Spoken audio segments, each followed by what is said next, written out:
Okay, I'm just making a quick, very quick video live stream. It's basically a request if anyone out there has any information on signposting me to any to basically anyone out there who can help with this condition of OCD hoarding, which is recognised by the NHS as an acute disability.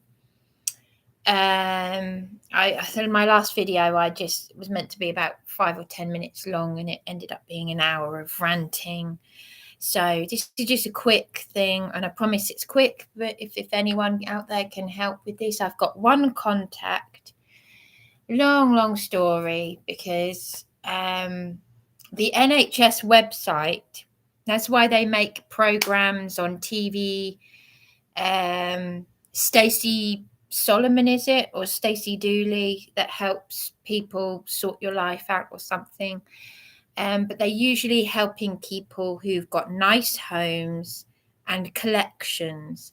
That is not what I'm talking about. I am talking about the illness of OCD, hoarding and clutter linked to bereavement. There are several mental health labels that are connected to hoarding and clutter. I'm talking about bereavement.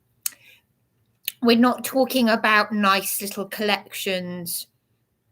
You know, when you used to collect stuff, like I used to collect as a child, I had loads of badge collection. We're talking about hoarding, clutter. I'm actually worried I've got a whole garage full of rats and things. Now, there's a lot of ignorance around this because the NHS website has also confirmed this, that families or people who get involved and try to tidy up for the person, i.e. myself, they can make the whole situation a whole lot worse. What happened was 6 months after my mother died of cancer, well, no, actually, I'll start from the beginning. Basically, 16, 17 years ago, in 2005, my mother sold the house. I went straight into the foyer and then the con of supported accommodation under adult social care. I was discriminated by the social worker landlord, who said my flat will have to be fumigated because of you, blah, blah, blah. My mother got cancer. I'd never lived on my own before. My mother selling the house was a bereavement in itself. I won't go into all the other mental health stuff. I am focusing solely on the illness of hoarding and clutter, because I could open up lots of cans of worms. So this is what basically happened in a nutshell. So I went straight into this. I've had years, 16 years of this, and then there's all the demonic stuff that I've got to get rid of as well, which Alan Horvath talked about, cleaning out your home. This is the man who's to do with the Hebrew Aramaic roots scriptures. Getting rid of every kind of pagan stronghold. So what should be now easier to do, because getting rid of stuff should be easier now, it's not going to be. I don't know. I've got to go back to the room. I'm scared to go and check on my things in my room at the property. I'm scared to go back there. Because of if you know anything about my YouTube channel and the year of torture that I had, where I'm trying to get legal help, where I've been attacked, vandalism, bedroom window smashed, everything that's happened in one of these hellholes. And so, it's even affected my my skin, washing myself, like, when you scrub your skin red raw, There's something in this town, very dark, where people know about the mental health issues. The government are watching these videos and they're trying to shut me down because I'm speaking the truth. I pay storage for other people's hoarding and clutter, including unsanitary waste that's gone to Hailsham. So I've got no car, no way of getting access to it. The police kept changing the locks. So people have absolutely nada idea. Stuff everywhere. Stuff with Steve Churchill from the food bank, stuff with Darren, stuff with the trustees of my late mother's estate. So I'm trying to separate the stuff that actually matters to me from the stuff that other people threw in with my stuff. It's become such an illness where I've been exploited by the deep state, and I have now got illnesses that I didn't have before. So I am paying storage for other people's filth. And yeah. And basically, so after my mother died, I went in the social worker landlord's flat. Oh, I'll have to have my flat fumigated because of you. So then I went straight into the HMO, which was hell, and crazy, nutty people who completely deluded off their rockers, walking around naked, harassing me. My dying mother was angry about it. So, yeah, we're talking about I'd been thrown into a place and situation that I should never have been put in the first place. Then I go into a private rented flat through adult social care. The flat's got problems. The landlord's an absolute bastard, excuse my French, with a partner who really needs to be kept on a leash. You know, we're talking about bulldog chewing a wasp, cat slater, a blonde-haired cat slater from EastEnders. Eat your heart out. Yeah, nasty people. So homeworks weren't signposting me. So for years I went through disassociation of going to the Adamant conventions and whatnot. So this is just basically explaining how you get a bereaved, vulnerable woman in the circumstances that I find myself in now. And I think I'm doing bloody brilliantly to explain it. Because one of the trustees took stuff from the psychiatric unit, and I'd made gifts for the nurses who nursed my late mother. I made gifts for Darren's mother. And I had photographs of me as a child that I'd taken out of an album, and that had been accumulated with possessions of mine in the hellhole psychiatric unit. So, yeah. So because I'm basically not conforming to the Luciferian system, and I've got issues that could actually be resolved, as opposed to just turning me into a vegetable, as they like to do with the masses. Yeah, that's basically it. But so just to say, when I was in this private rented flat, all those years, it's what it is for people who don't understand, you're collecting things that really don't matter. I wouldn't do this now, or I hope I wouldn't, but because of the environment and my mental health decline, because 6 months after my mother died, I took an overdose of antipsychotics. And while I was in Brighton Hospital, my sisters, unbeknown to me, my godmother didn't even tell me this. Oh, it was a surprise. So my godmother was putting me down. Look at the way you're living. Oh, I've got my own grandchildren, and this and that, and my mother died when I was 25. I saw a very nasty side to my Portuguese godmother, and I'm disgusted. And yet, on the other hand, for some reason, I'm not surprised.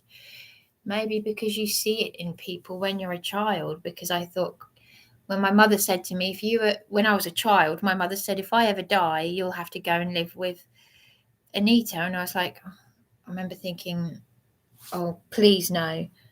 Now I know why. So, yeah. So, she thought she was doing her bit. Everyone thinks they're doing their bit. But there's no, I've never met anyone like me, and there's a reason for that. If I walked into someone's circumstances, I'd like to think that I was doing the best that I could. I'd be like, oh my gosh, this has happened to you. Like Juliet. What would I do without Juliet? Prayer's been answered. Yeah. It's never the people with the Bibles. It's never the people who, and I don't like the word religious. I've got faith. I was a Catholic. I did my first Holy Communion.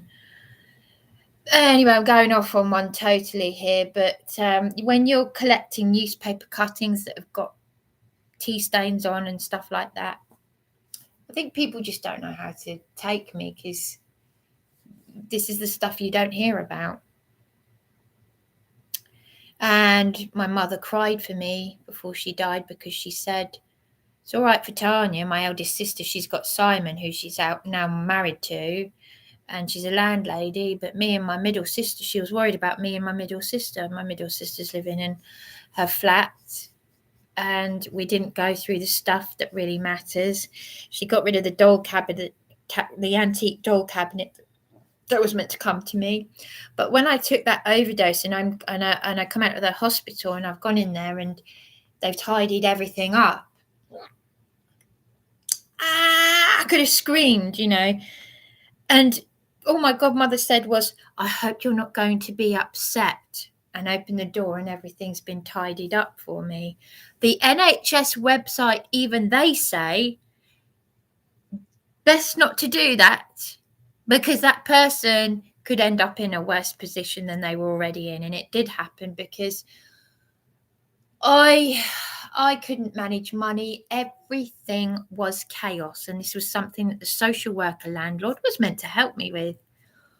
Oh, you might want to check you haven't inherited cancer. What the fuck were you doing up on beach here drunk? His support worker brother said to me. My flat will have to be fumigated because of you. And what else did he say? That little shit. What did he say to me? Oh, he said lots of things to me.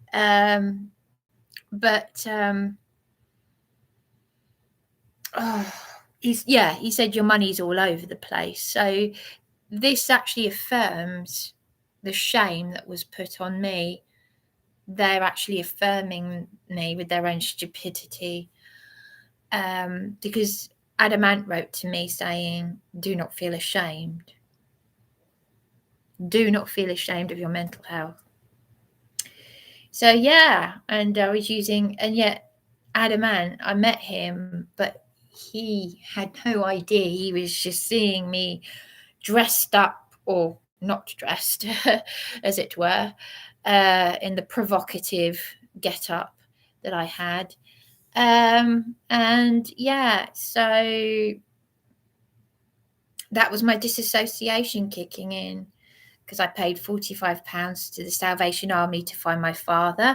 I even got a reply from the Jeremy Kyle show, and I thought, what are you thinking? Of all things, the Jeremy Kyle show.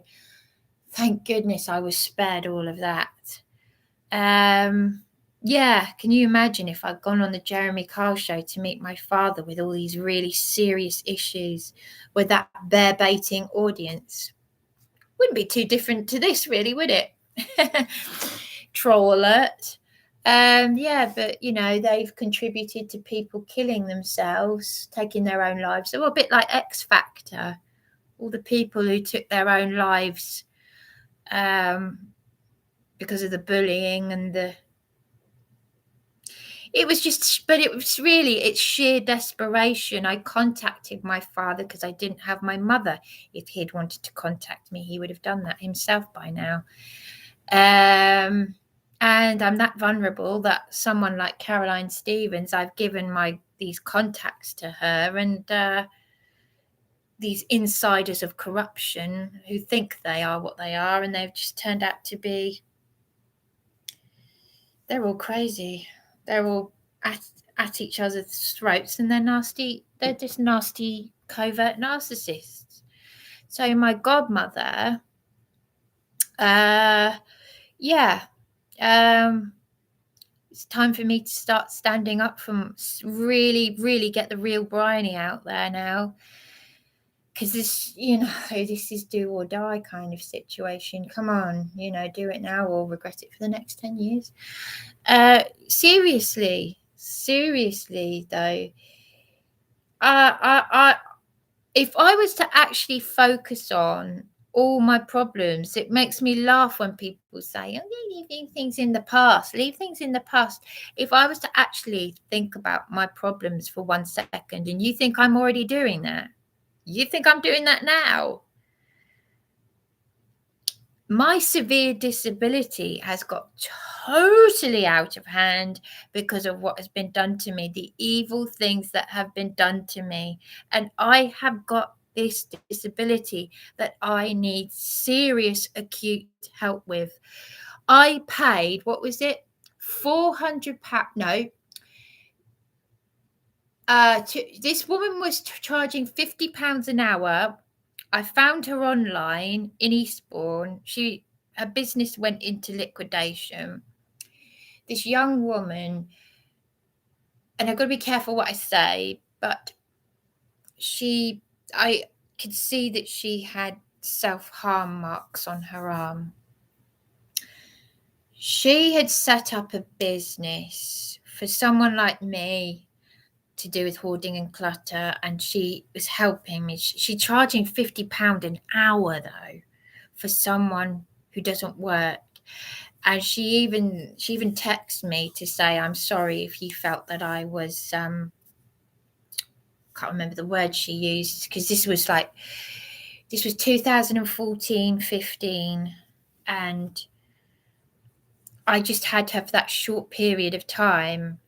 It's a shame, really, because I was on a roll at one point. But because I was physically ill as well as mentally, because that's what stress does, she said she wanted to charge me for 4 hours, which is £200 just to cancel and make it another day, because she's obviously missing out on. But £50 an hour is... I could have gone to adult social care, because I found this place called Deep Space Cleaning Limited. And they said they knew who John Tutty was. Yes, they knew who John Tutty was, who now works in Sainsbury's, who typed up the fraudulent Section 184s.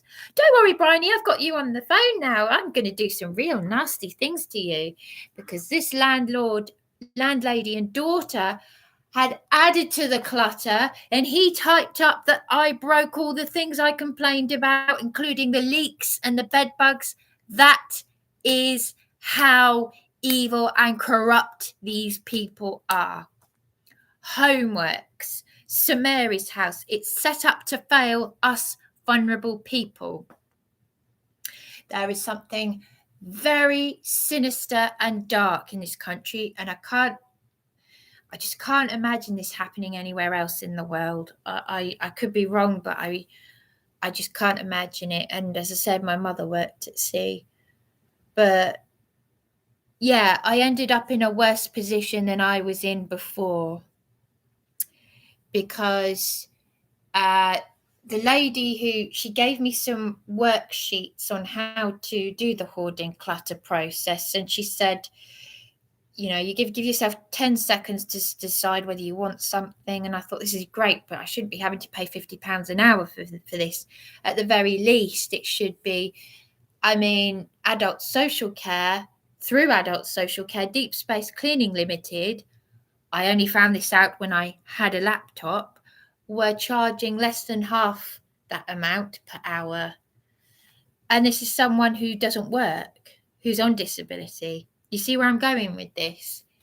So when people say, aren't you helping yourself? I actually went to a Christian bookshop it's no longer there now, called Over the Doorstep, because I took my mother's advice and I helped out at Over the Doorstep. And so I worked with this funny woman who was upsetting this old lady who was cleaning the tables, and I helped out on the till. And she was bullying the old lady, and I thought, crumbs, can I just be around some nice, normal people for once? Because I didn't even feel comfortable in St. Elizabeth's Church. This is what I mean. I'll go to church, I'll wear my Sunday best, or what should be my Shabbat best. And at the back of the church, I'd be sitting there wearing my pretty dress, even if I do say so myself. I had some lovely dresses.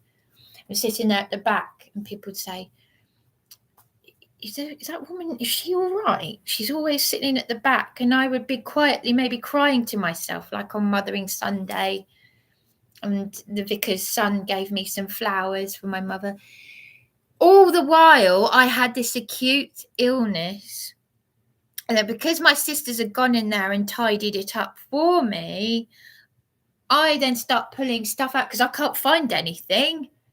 And when you're, we're all particular. You imagine someone going into your house and putting everything in different places, in different drawers. You would go, boom. Yeah. So I got OCD, and this is what's been done to me. And I've had to diagnose myself with the help of Leslie from the food bank, who's an advocate. And she confirmed it. The funny thing is, they got me on PIP.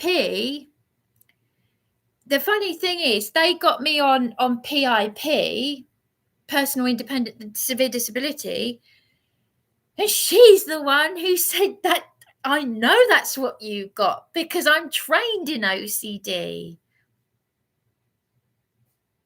And I've been running around this bloody town like a blue-ass headless chicken trying to get help with it.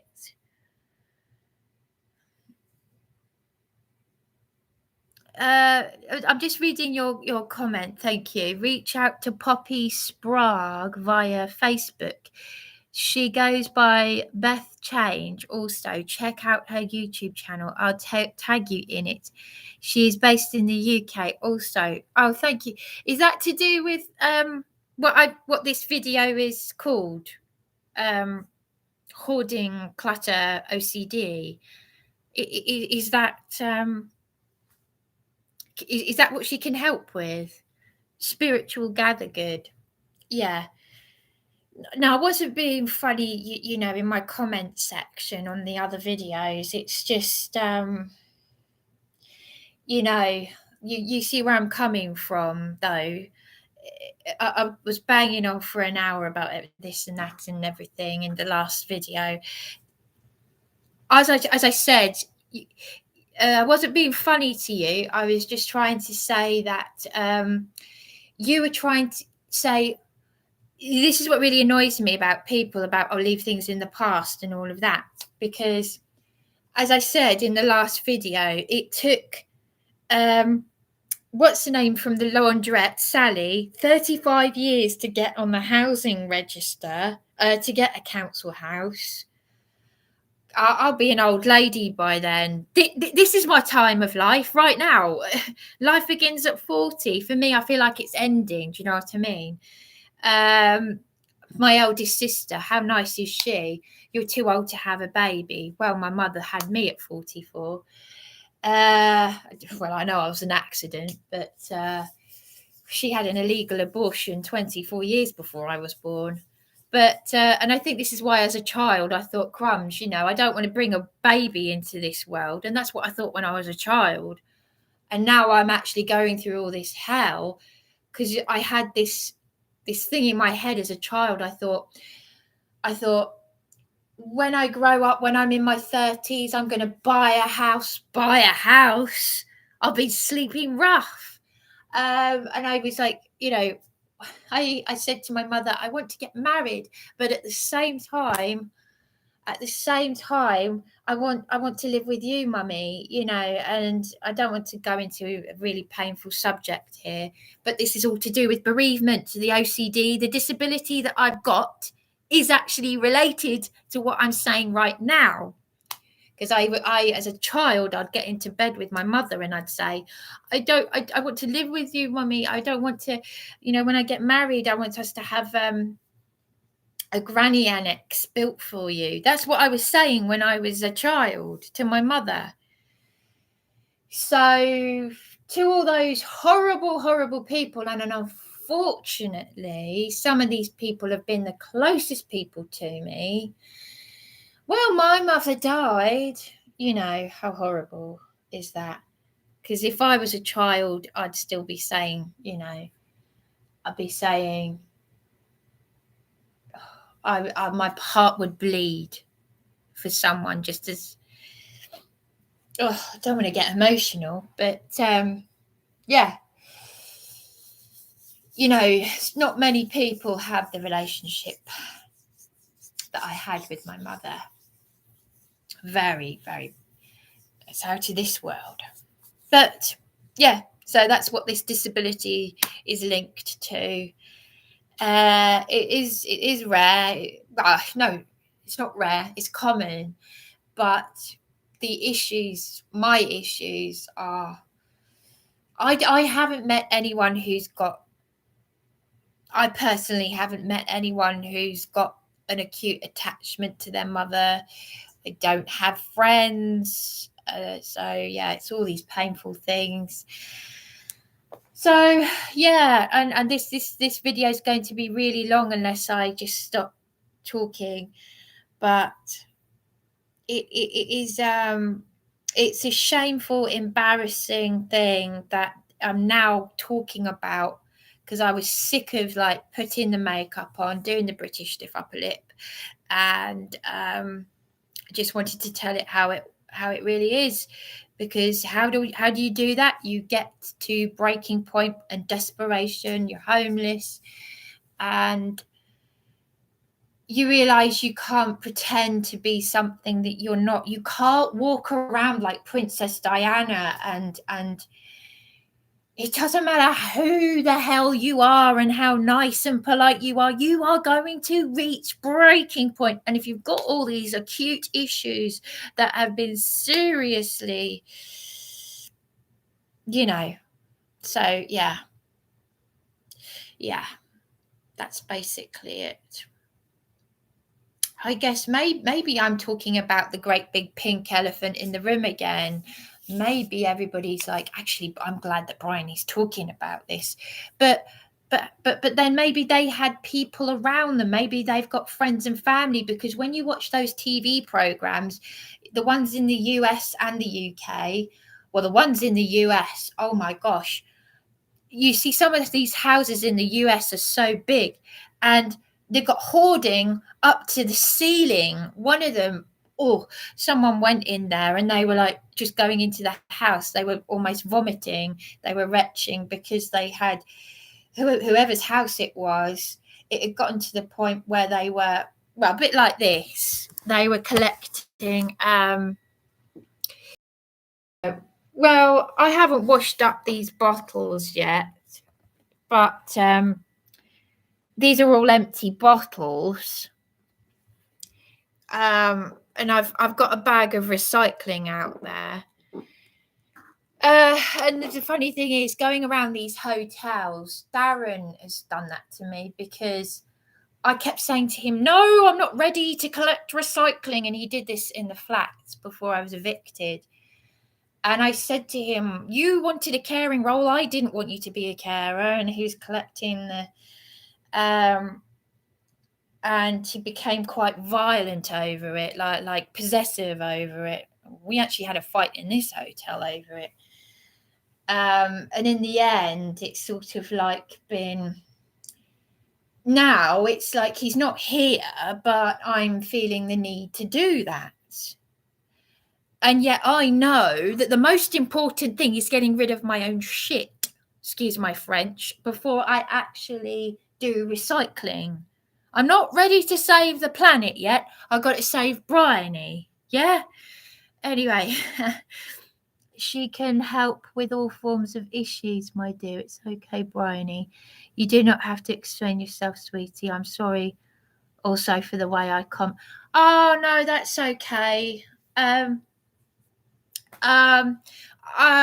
was trying not to be rude. Like, you know, I know you like a lot of people, you might not have meant it the way you said it, like sort of thing. It's just, you know, it's obviously I haven't actually spoken to you, so you know how it can be said can be misconstrued or something like that. I know when I speak to someone, I know when it's full on covert narcissism, patronizing and all that. So I'm able to like separate the two. But because of, yeah, it's one of those things, isn't it? I suppose it's like prayer, and you know, it's a real hellish catch-22 for me, because like with Caroline Stevens, like with Angela Power Disney, there's no need to be rude, there's no need to be nasty. Now I can't trust those people that I had respect for. I did what Caroline Stevens told me to, asked me to do. She felt that I had, you know, I took down the 7-hour live stream. I'm not well. I'd had a police officer that arrested me 3 hours after I had a criminal threatening to beat me up. And I'm too scared to go back to that accommodation just to check on my things.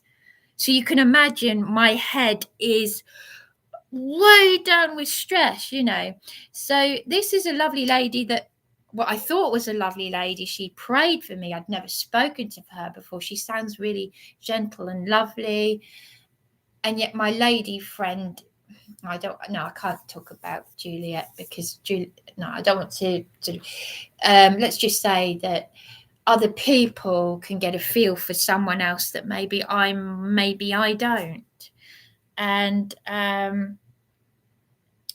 they might think, oh, you know, like someone on Facebook said, oh, she's an absolute Fruit Loop. I thought, well, I'm just as much a Fruit Loop, because the things that she was talking about were right up my alley. It's like, oh my gosh, you know, we're on the same wavelength here. The thing about the Freemason doing that hand gesture rather than that hand gesture, which I do this all the time. So Caroline Stevens was on the same wavelength as me, but to threaten me with police and legal action just because I want to. Now she's actually made me wish I had kept that video up. All I did was say, how do you know PC Franklin Lester's real name? And it just all went unpleasant from there, really. So it's the same with you, spiritual gather good. It's the same kind of thing. Like, not that you've done that, but it's like, it's like, what can I say? You know, because someone was obviously my live stream was reported. I'm struggling so much, and rather than people helping me, someone's reported my phone call to Lorraine Blackwell, even though in the phone call I let her know that I was live streaming it. And yesterday I went to Brighton Housing Trust and she said, someone's reported your live stream. And I said, I did tell you I was live streaming it. And she said, I know you did, but I didn't realize you were, and I didn't actually give you my permission. And the thing is, I'm in two minds with her, because I can see that she's under the thumb. I can see the distress in her eyes. But she and Dan Saxby, I'm now actually feeling really angry, because I've looked at these phone calls and I've thought to myself, do you know what? For everything I've been through, not one person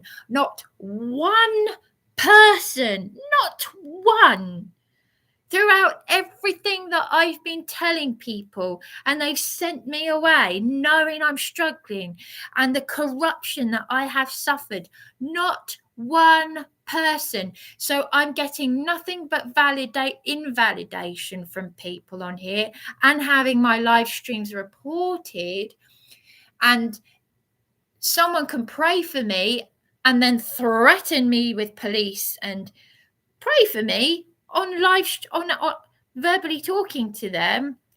Oh, she sounds so lovely. Oh, and then to go and do that, to threaten me, even though I took down my live stream. So that was Caroline Stevens. I was just referring to just there. And I was also referring to Lorraine Blackwell from BHT. If you've got nothing to hide, you've got nothing to hide. If you're under someone's thumb, no, I haven't got time for you. I haven't got time. I'm going to be the real, authentic Bryony now, because I'm sick of it. I've had this all my life. This is make or break.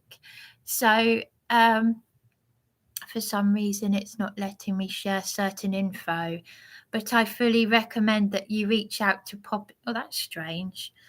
And have a look and listen at Poppy's YouTube channel, which is Poppy Sprague. All right, okay, thanks very much. I really appreciate that. Is that to do with OCD, hoarding and stuff? Do you think can she signpost me to someone, some sort of thing to do with that? I've got one person's contact. The thing is, Eastbourne is absolutely, excuse my French, absolutely shit for anything. Absolutely anything. It's been said that there are, which I agree with, there are more people that work down here in mental health and adult social care, and yet less people up in London, but up in London, they get the job done. And I've noticed that, because the person that's offering to help me, and I'm not going to give any information away, I'm keeping that private, but they are up in London, and that doesn't surprise me, because down here they are so rude. I mean, oh my gosh, the Basil Fawlty of Basil Fawlty's down here. Maybe we look very deeply into certain issues at times, Bryony. I've learned not to do this in my life now. I try to keep it all simple. I'm Facebook friends with Caroline Stevens. She seems quite genuine. Yeah, well, yeah, well, that's what I thought, but that was it wasn't appropriate to react like that. And I'd apologized to her on Facebook. She asked me to take it down, and I did that. And then she threatened me with police action and saying I'm upsetting people in a Christian community. What community am I upsetting? Please. I don't know. I've already explained many times. I don't know people personally. I met John Alexander Patterson by accident. To me, he seems like a brave person. But then I've got people who are warning me against Andy Devine and Angela Power Disney, because Andy Devine was bizarre on the phone to me. And then when I needed his help, then he blocked me. And Caroline Stevens has talked me against Andy Devine and Angela Power Disney. And yes, I'm saying things that were said to me in private and in confidence, but because she's now turned on me, I don't even know her. It's not appropriate to threaten someone you've talked out of suicide when they've told you the true name of a police officer. So how can I trust with all due respect, it's like, how can I trust any of you? Do you see where I'm going with this, with all due respect? Because obviously I've never met you. You know, all I did, I mean, because if you do something like that, you're going to bring out the demon in that person. You're going to do the total opposite. You're going to make them think, well, hang on a minute. And then they'll want to do, what I want to do, which is play her actually saying the name of the police officer. Because I just, like with Angela Power Disney, I asked a very polite question. I said about sharing the Herald article. But it wasn't even Angela Power Disney that I'd asked about the Herald article. It was another person, and they'd blocked me from seeing it. Now, obviously, on my Facebook page, people can share whatever they like. If it's on my wall, it's there for someone to take. But when I just politely ask that person a question, and then I get Angela Power Disney saying, "Stop effing hounding people." What people? What people? One person? You don't think that's abnormal? I tell you what, from now on, I've learnt something from all of this. I've learnt a valuable lesson, because we're learning all the time. Never, ever, ever, ever put anyone on a pedestal, ever. And the truth is, I tell you what, I've mentioned how horrible my godmother was in this. One thing she was right about was you only see the good in people. Well, that's debatable. It depends on how you look at it. But my godmother said, first of all, she said, my partner's using me. Well, I don't know, that's for him to... She said the only reason why a man wants to be with you is to use you. And she said about this truthers community and Andy, she has no idea what I've been through unless she listens to Flying Monkeys. But she said, she forgot what I was going to say now. It's all coming out a bit fast. But she said about Andy Divine community, you don't want to get involved with all these people, because the first thing she did was ring me up and say there's a big deadly killer out there, the scamdemic, and the plandemic rather. And she ended the call by saying life's a bitch and hanging up on me. So I've had the covert narcissism with her, and without even knowing anything about Andy Divine and all these people and all the hell that I've been through, I'm just a normal person suffering with mental health who could have had a bit of help with acute issues, and none of this would be like this. So, so I think maybe just leave it at that maybe. Yes, Bryony, Poppy will help you. She does not but mess about at all. She's the real deal. She also does online therapy. We need to place boundaries in our lives, especially on these platforms, Bryony. I agree. I agree, which is why I'm having to sort of, come on, Bryony, rein it in. I rein it in, and then it all comes out again like verbal diarrhea. The truth community are very toxic. Yeah, I know. It's like common sense is still never 100% ticking in with me, because I do, as my godmother said, see the good in people, including her. I only saw the good in my godmother, and she life's a bitch, and she hung up. I don't know why I do that. Mobile phone. That's the old-fashioned hanging up, putting the phone on the hook. But I just remember thinking, oh, okay. Thanks, Anita. Life's a bitch, hanging up. You know, it's like she might as well have just said, you know, there are lots of people like me out there. But, you know, you know, the thing that, as I said, though, the thing that really got me spiritual, Gather Good, is, as I said, I know that you probably meant everything you're saying in a nice way, but that you're just basically telling me, give up. You know, because I was trying to say to you, well, that's why I'm hoping a prayer's been answered, because of my determination. Otherwise, I might as well just go and kill myself or end up on the streets. That's why I had 2 PCSOs say to me 2 years ago, Bryony, most people would have given up a long time ago. And but I've persevered, I've prayed, I've suffered, and suffering can be a good thing because it teaches you something. This is what prayer does, you know. You know, all these people who've had it easy their whole lives, you know, maybe if they had it, the rug pulled out from under their feet, they'd be like, oh my gosh, this is too much. I'm going to wither. you know, and I was like that because my mother was my life. She was an extension of me. Acute attachment. I'd go to the St Mary's house. I'd go to these people and I'd tell them, and it's amazing how stupid they are, and they do nothing. I tell you what they do though, they chew on pens, and the ink cartridge falls out on the floor, and they're chewing on that. You know, you couldn't make.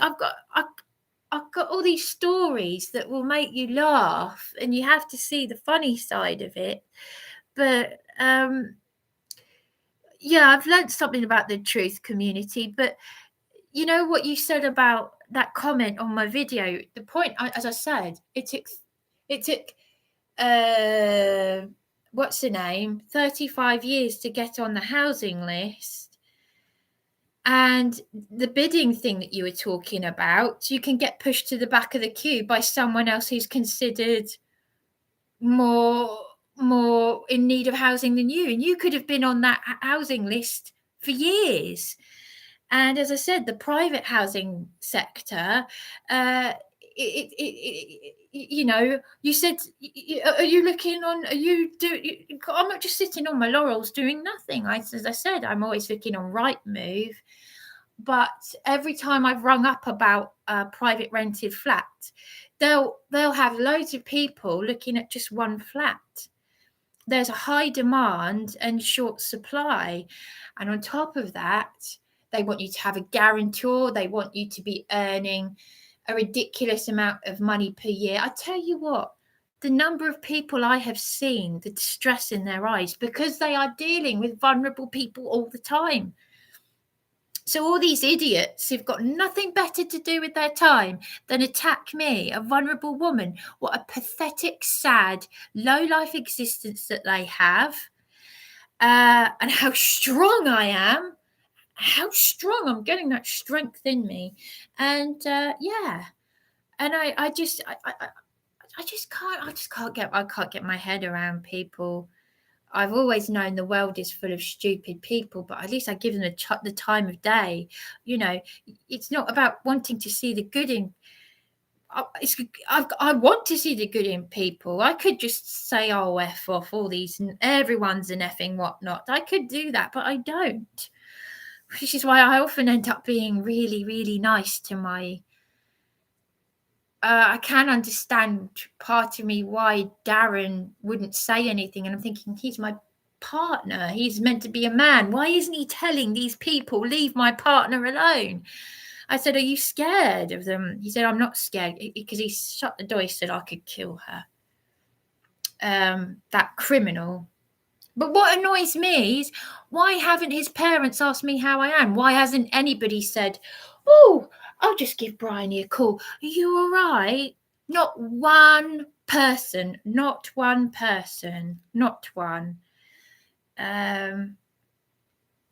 You are one clued up lady. Thank you. Well, you know, I thank you. I butter it. I know you're not buttering me up, and I really do appreciate that. Thank you. Thank you. I really do appreciate it, Jefferson. No, it's not about giving up. It's about moving on and letting go of certain issues. Yeah, the last bit, yes and no. It depends on what you mean by letting go of certain issues. Because it's not as yeah, it depends on what you mean by certain issues, like, because I'm not I'm not actually hanging on to anything. I'm not bitter. I'm angry, I'm passionate, and that's how people you know, sorry, this it's been going for 49 minutes already, and I'm only meant to talk for about 5 minutes. I keep doing this. Excuse me, but it really depends on what you mean by letting go of certain issues, because we're talking about trust. Trust will never, ever go away. And, you know, I want to pull Caroline Stevens up on this. Like, why did you do that? I said that I was sorry for what I did. But to threaten someone who is already wanting to kill themselves, I don't even want to see my next birthday. One of the first things she said to me was, what star sign are you? And you know, like, as my mother said, that's the thing to go to Bryony about. But that's one of the things that Bryony's got to give up, because it's a demonic stronghold. So we talk about letting go of things. Yes, demonic strongholds. And it's a demon that if you don't let this out of your life, you know, it will take over. And it is always there. But, you know, it's like, why would you talk someone out of suicide? Why would you ring them up and pray for them? And why would you do that? Who is this Christian community that I have upset? Because I've noticed something. There was a lady called Yvonne Taylor who commented on one of my videos. Didn't know who she was. I don't know who people are. I don't know who you are. You don't know who I am. And she said, "Hello, lovely lady." And I thought, because I'm looking for that motherliness. I'm looking for that care and the concern. And this lady, I said to Andy Devine, oh, she seems nice. Yes, she is. So I found her on Facebook and all that, and added her.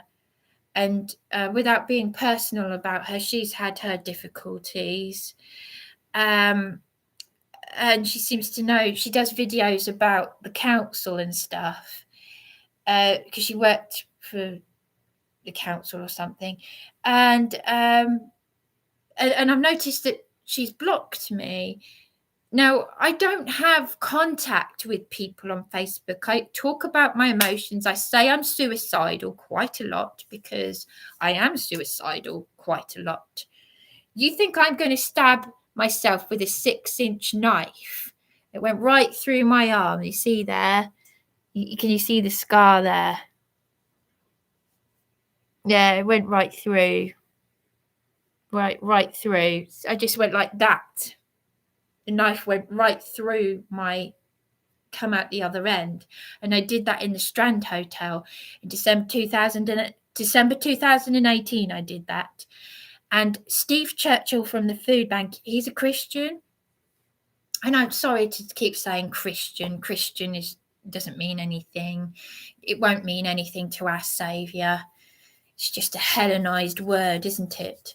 But he very kindly, he was caring for his dying wife. I never got to meet her or thank her. I didn't know him. He's Darren's friend. He knows Darren's parents. But he's since said that I was playing Darren. And Leslie and Ray, who helped get me the PIP, who did, you know, everything, they're Christians. They said, we thought that Darren was abusing you. Now, no one has actually sort of like pulled, like, you know, you're just like putting your arms out saying, oh, please, someone help me. And all you get is narcissistic invalidation from everyone around you.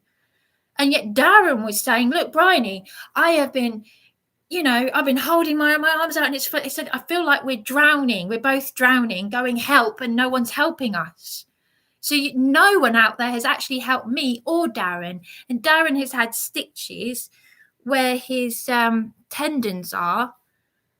He ran out of the Soho Hotel, bleeding everywhere. What do? I go and run into the sea. You couldn't make this up. PC McCarthy, and PC Mark Vittler were there. And I ran into the sea. I had an audience across the road. I've gone and run into the sea. And I'm praying like this. And there was a moment of calmness. And they said, look to your left, Bryony. And it was like something out of the Simpsons. the lifeboat had just pulled up and hauled me in about 2 meters. And there was a moment where, I don't know why, but I was wearing one of those grey tops they give you in the police cell. And at one point, I lifted it up and I exposed my top half. It was manic. It was just, and I get these moments where I just come over all, oh God, did I actually do that? I don't care though. It was a cry for help. I have survived so much that most people just wouldn't. They wouldn't survive 2 minutes of it, because they've spent most of that time having a go at me, having a go. You need to take responsibility for yourself. And as I text my lovely lady friend, I've been really, really polite to people. I've been so lovely to people I just want to wring their bloody necks. Do you know what I mean? Because I've been brought up so nice, and all you want to do is get someone to do something very small for you, and you've been hiding your mental illness behind a closed door, and behind it you're like, the shame.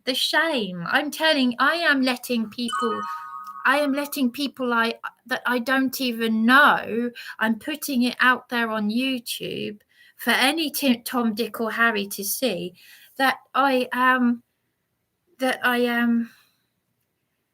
well, that I couldn't look after myself, because it was programmed into me that you've got to be brilliant. You've got to be able to do this, that, and the other. You've got to be self-sufficient. What did Satan put out there for the masses? Self, the ego, me. So I had a troll on here. When was it? The other day. You. Yeah, because that's what you're doing. Me. And Darren came into all my problems. I was unblocking the toilet. I had my hand up, that I had to put my arm in my own, you know what, because no one else lives there, it's just me, and stick my arm up there. And this was what we were still friends at this point. I go, oh, the smell, and and I being a lady, I couldn't let Darren see any of my disgusting stuff, could I? When he walked in, though, he didn't know what he walked into. And so my sisters, who've got their issues, they'd tidied it all up. Well, and I took that overdose. So the NHS website has confirmed you're going to end up in a worse position than you were in before. So I'm like, and I had suitcases, a small 1-bedroom flat, couldn't move, stuff everywhere. Yeah. So, it says this message is held for review.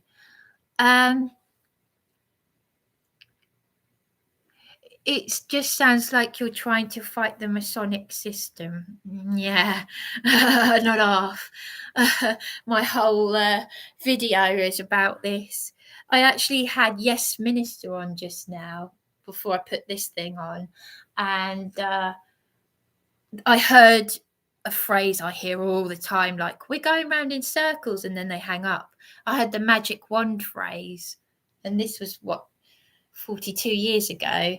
They said, we have a magic wand, it's called a trident. Funnily enough, that's where someone in Old Town owns the fish and chip Trident. They also own the Trident letting agent, where, funnily enough, one of the MP caseworkers works in there. Stephen Lloyd office. No. Scott tried to help you a few years ago. This is when Stephen Lloyd was in office. And Scott was CPN, mental health worker. And I'm going to say something very personal, and I shouldn't really say this, but Darren and I noticed his hands were because I've had eczema. I've had really bad eczema from stress, and I could see it on him. I know I shouldn't really talk like that, but he then works in the Trident, and he didn't really want to help me or the lovely lady who worked in the laundrette, and it took her 35 years to get on the housing register. You know, she's caring for her grandchildren, and you just think, you know, people said they make you racist. Someone at the council who knows this lady I'm telling you about, they make you racist. Well, yeah, I mean, if you've got illegal immigrants coming in here from, I mean, I don't think my mother would give to the Royal Lifeboats anymore. That charity thing. My mother worked at sea in the 50s and 60s, and when she came back here, her friend who she met at sea lived in New Haven. She's no longer here anymore, but her husband worked on the New Haven lifeboats, those orange lifeboat things. But yeah, but if they're coming over here as they say they are, and putting, apparently the Afghan military are being put up in our hotels. But if you read the last review of this hotel used to be like the Grand, and it's now been labelled as homeless hotel. But I've now got an idea, and I'm not going to say what it is, but you know, got to use your noddle. Don't give away too much. Be honest, but I had taken your advice, and I know it now. Don't trust the truthers community. You can't trust anything, though. You can't trust anyone. It's like, I don't understand it. You know, the Eastbourne People's Assembly is like there are other sort of, I was bullied at the Eastbourne People's Assembly, that dirty so-and-so. You know, but I'd spoken out in front of David Tutton and Alan Shuttleworth. Alan Shuttleworth, teaching's my profession. No, I think Yvonne Taylor was right. You get hush money. Like, you know, you're members of the council. You're meant to serve us. You're cabinet for community, head of housing. You people have contributed to my problems. I'm paying storage for other people's clutter because of this fraud who's now working in Sainsbury's, a housing officer. And you, Alan Shuttleworth, you disgust me. You look very nervous at the Eastbourne People's Assembly. I spoke out. Someone goes, "Oh, well done," you know, and when I'm in the thick of it, and I'm saying, look, I'm not just speaking on my behalf. There's a woman, a Filipino couple, and one of them's covered in sores because of bed bugs. And my OCD is over the limit, and I'm paying storage for other people's hoarding and clutter in Hailsham. I can't get to fucking Hailsham because I don't drive. Excuse my French. I could have the number of times I've tried to kill myself in these hotels. And I moved to Eastbourne under adult social care 16 years ago to get support, and I was exploited as a cash cow. I wouldn't want this to happen to my worst enemy. I wouldn't want an animal in one of these places. Yes, I am fighting the Masonic system. Do you remember? You remember talking about that man from The Good Life? Penelope Keith? I liken myself and my mother because I take after my mother, and I think my mother was a bit like Penelope Keith. That bit in The Good Life when the man at the council says, "And just who do you think you are, Mrs. Ledbetter?" She says, "I am the silent majority." That's me. That's my mum. That's more my mum than it is me. Because I think of my mum shouting in church against the appraisal of my pervy headmaster. The PTA wanted rid of him. And now these things are like really standing out in my mind more than ever before, because my mother would said people in this country, they moan, they do nothing though. I'm one of those people who is doing something. And maybe, just maybe, once I've got the help for myself, because not one bugger will do it for me, maybe I'll be a voice for those who are in these positions. Because when I'm long, when you, me, everyone, when we're all long dead, your children and your children's children have got to go through all of this, and it'll probably be a lot worse for them. 274,000 people on the streets of the UK, dying on the streets of the UK. And you've got people coming in from I don't know where, and they're being put up in Richmond, nice places in Richmond, apparently. I don't understand it, but with the same people who control it all. And yeah, so I'm just reading the rest of what you put and not getting anywhere. This is what I mean, Bryony. Have I ever done inner child healing?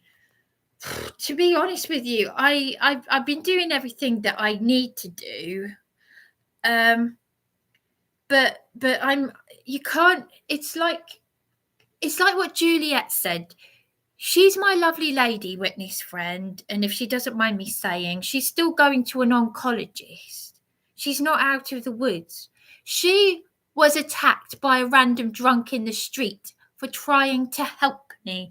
Now, she can see that a doctor who I had been on the phone to just hours before, I live streamed on YouTube being attacked and the police doing nothing, but they target me, the victim, because that's how corrupt they are. And they've put me through non-stop torture because they protect the criminals. Do you see where I'm going with this?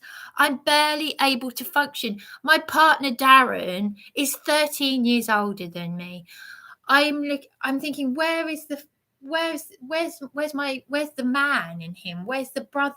I see him as a brother, an older brother. But an older brother would be like, oi, mate, leave her alone. She's my sister. Or, oi, mate, leave my wife alone.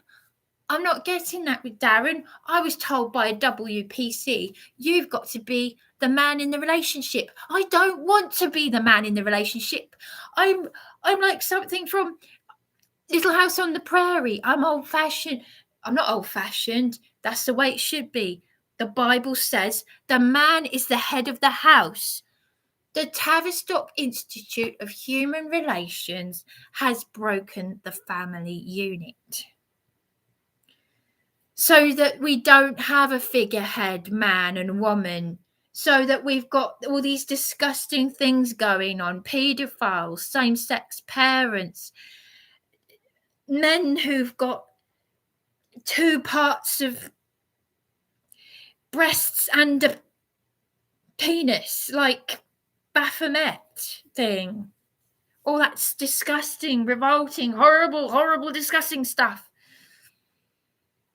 It's mental illness.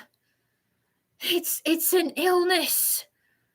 It's not the person we don't like, it's the sin. All these children, poor children that are going to grow up so confused and messed up, and the doctors will say, hey, have a sex change. Little boy, little girl, have a sex change. Take these dangerous pharmaceuticals that will leave you like a vegetable dribbling. I know, because I've seen it, and that's why I don't take pharmaceuticals. I don't drink, I don't smoke, I don't take drugs. They hate me. They absolutely hate me because I'm clean of all that stuff. An awesome video of suicide. It's called Dear Suicidal Person. I watched this many times as I've had three out of 4 sisters, my father and now my nephew, all commit suicide. Oh, I'm so sorry. Oh, You've had 3 out of 4 sisters. I have had 3 out of 4 sisters. Sorry, your father and your nephew all commit suicide. I'm so sorry. Sorry, did you say you've had 3 out of 4 sisters?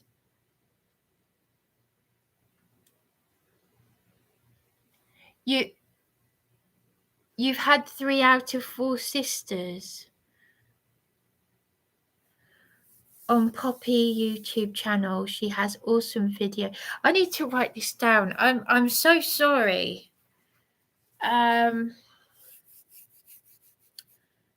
Your father and your nephew all commit suicide. I'm really sorry. I'm so really sorry to hear that. You said you've had 3 out of 4 sisters. Sorry, I'm just trying to understand what that means. You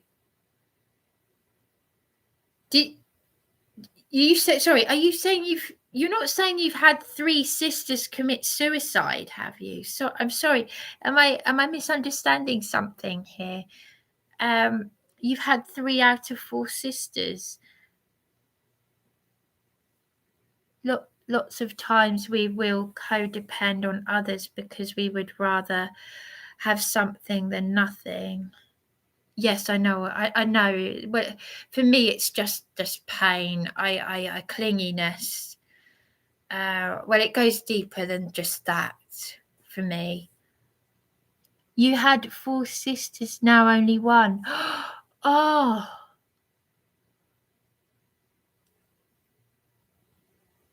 Oh no. Oh my gosh. I'm so sorry. Are you saying that 3 of your sisters took their own? Oh my gosh. Are you saying that they took their own life? And your father and your nephew as well.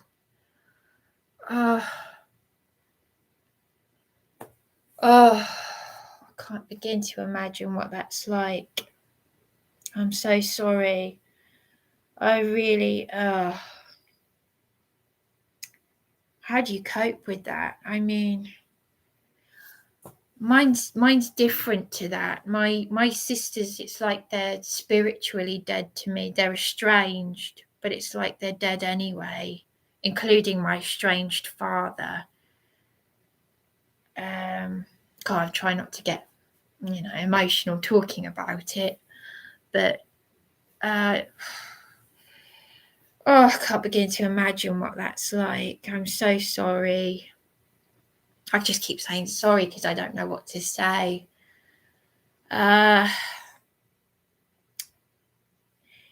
Yeah, I mean, it feels like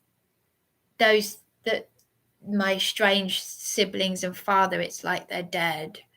This is what I mean. There are heavy issues that I need help with. I need answers because I've learned that I didn't realise that I was a victim of childhood trauma until recent years, which the NSPCC website confirmed for me.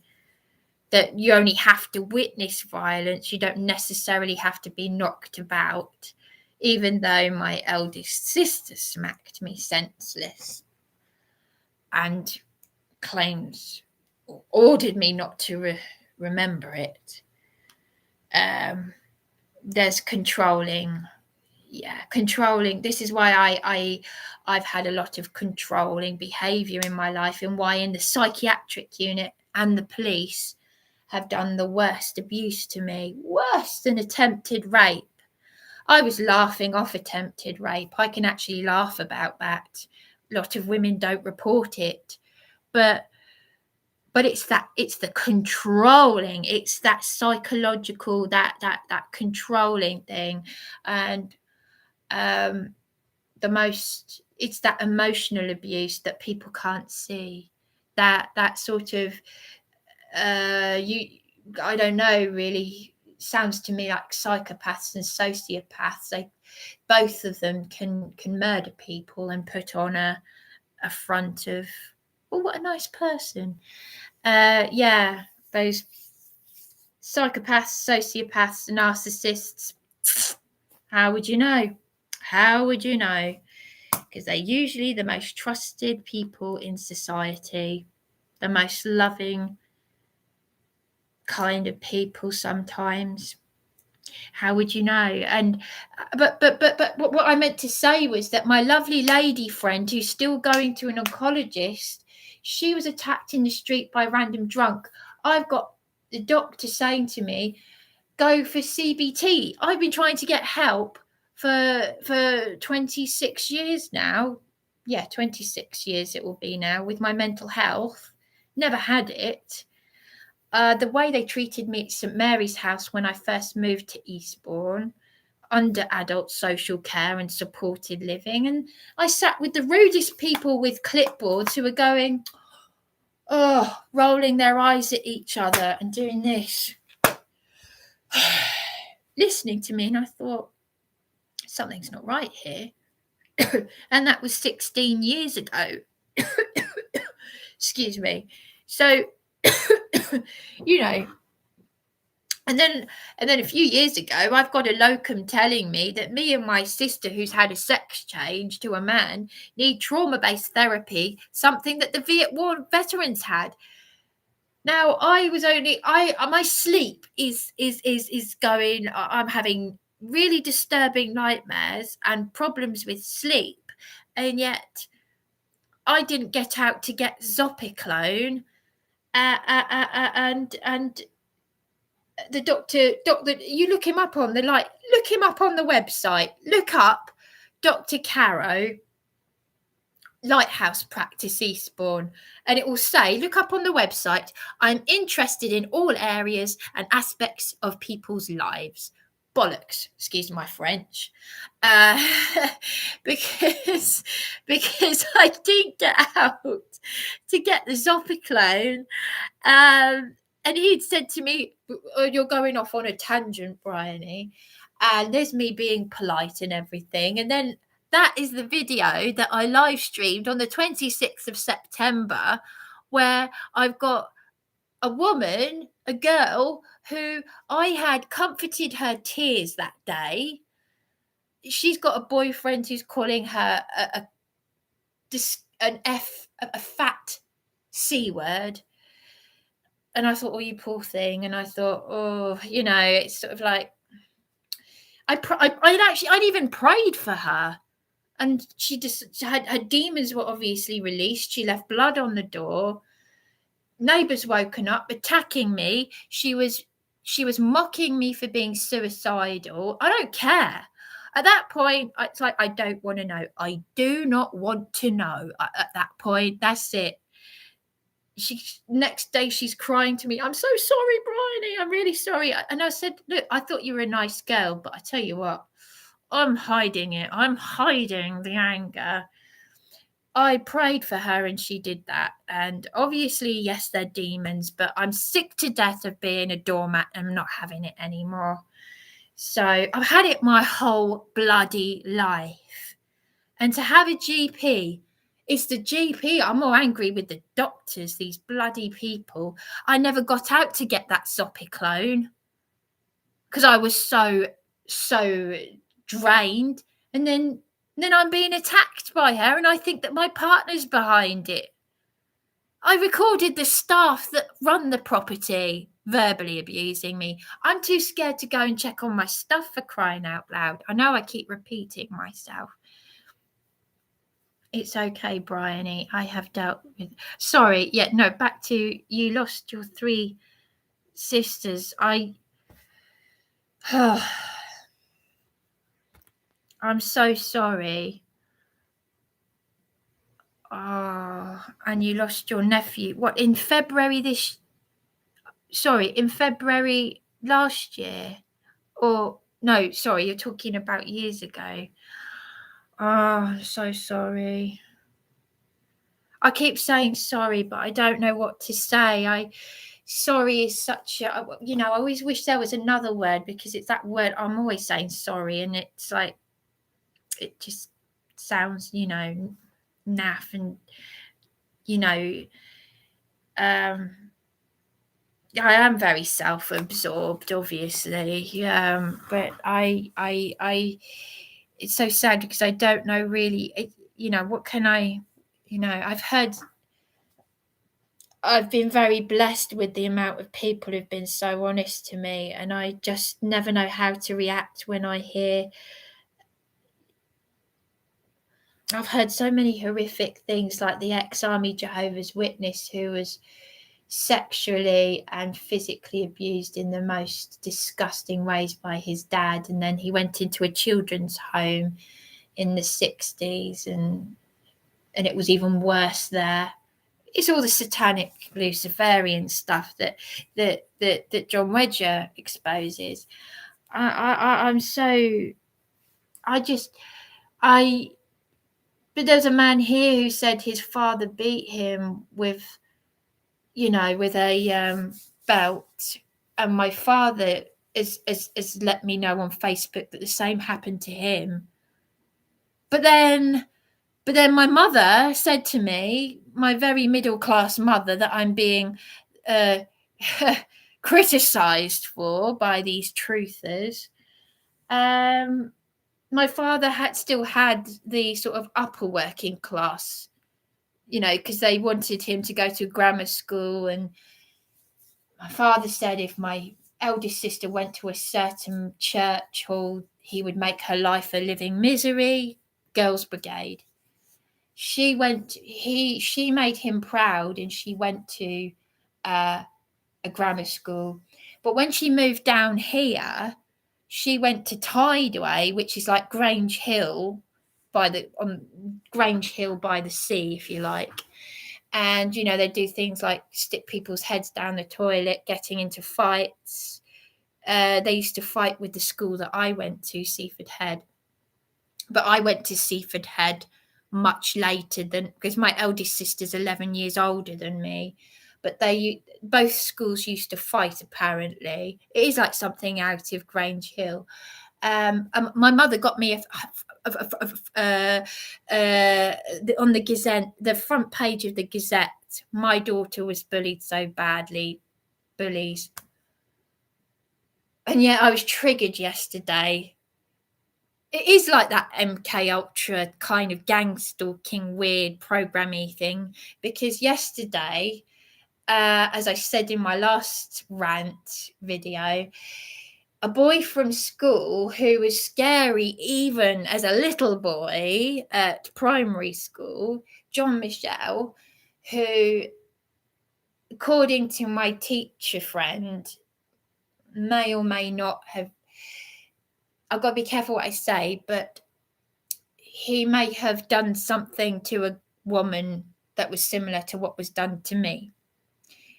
And I put that assailant on a sex offenders register and 2 years in prison. I'm trying not to actually say it, but I'm giving it away. And he drove past and he went, "All right, Bryony McCarthy." You really want everyone to hear that. And, I'm 39 and I'm about to turn what. And I've still got that schoolgirl treatment. I'm still being treated like a bullied child. So that programming has not ended. And in the meantime, as Juliet said, how can I do inner child healing or CBT when they haven't even helped me with the housing, which is what this video is all meant to be about, which is why I've made a plea if anybody knows anything about the NHS hoarding, clutter, etc. So Juliet gets it. How can I focus on my mental health when I haven't even had the housing side of it? They just want you to learn skills that you didn't know those skills as an adult because you were living with your mummy. You were tied to your mother's apron strings, as it were, as an adult. So and the shame that I feel because I don't know how to look after I felt bad because I thought, how is it my mum, from the age of 15, maybe even younger than that, she was making toys, clothes, cooking, doing all the old school stuff. And now it's like, I can't. She could, I wanted to be like how they were in the old days. They taught people everything in the old days. Now, I didn't want to do an NVQ because they just wanted to say, can you wash an old lady? Of course I can wash an old lady. Bloody hell, am I obsessive? Oh, God, no, I don't know if I can say this. No, I'm just being too graphic. But I would even say to my partner, make sure you do your bits and pieces, do in between your toes. It's, because the old ladies, we have to do that to get the stuff out from between their feet. But when I was at college, if Emma's watching this, because the thing is, Emma came to me with her Bible, and I got cross because, you see, I've pulled her up on this. I haven't seen her for years, and I've actually said to her, "Look, Emma, you came to me with a Bible, but you thought it was funny to put holes in my inflatable chair, which is vandalism, and you broke my chair when you sat on it, and you broke one of the wheels off, and my mother pulled you up on it, and you said, I'm going to hang up on you," to my mother. So I'm sick of bullies. But that same Emma, and because I'm really am going to town on this, because I'm sick of people thinking they can treat me how they like. Emma and I, we went on that college course, and it was a foundation level. I failed my GCSEs and everything, and I just couldn't cope. And we watched a video that showed us how to wash. Your bits aren't very nice, and they showed us a cartoon, and we were in hysterics. But there were people on that course who had severe learning difficulties, which was, I didn't realise that this was mostly going to be aimed at people who really don't know how to look after themselves, who have learning difficulties. So when I complained about it, the tutor, the college tutor, had gone behind my back. Well, she called me a snob.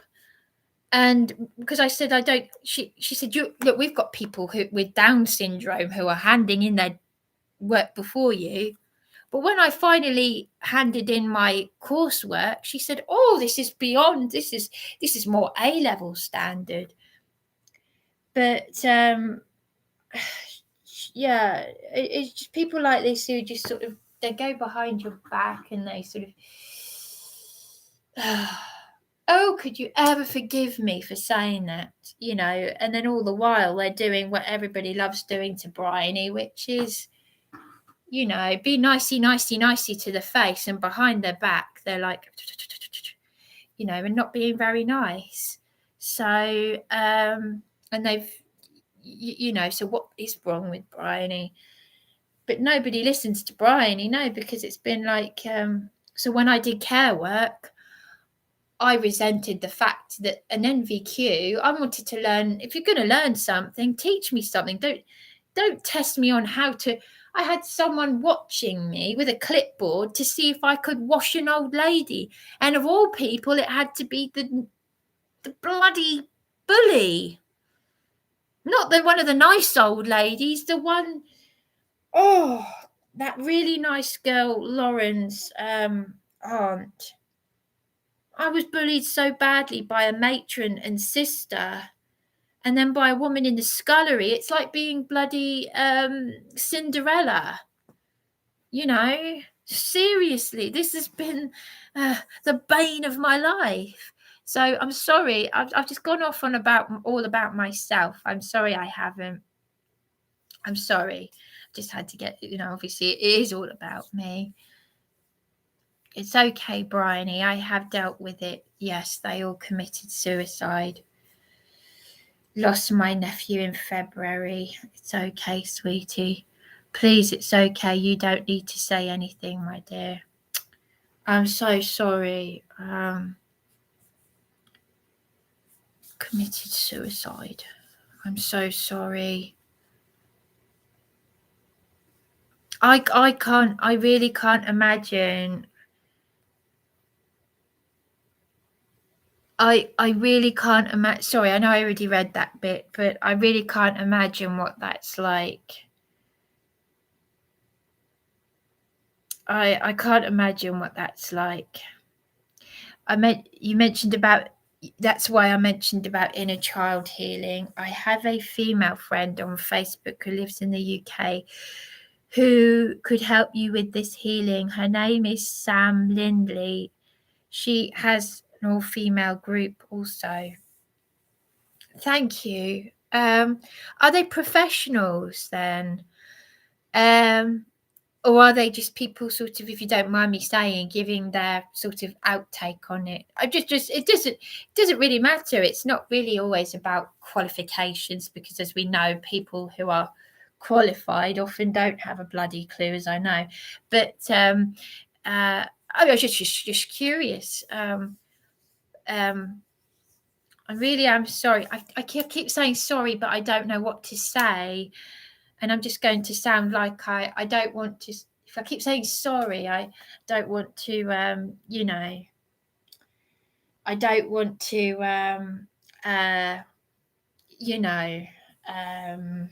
I don't want to, patronize you by keep saying sorry.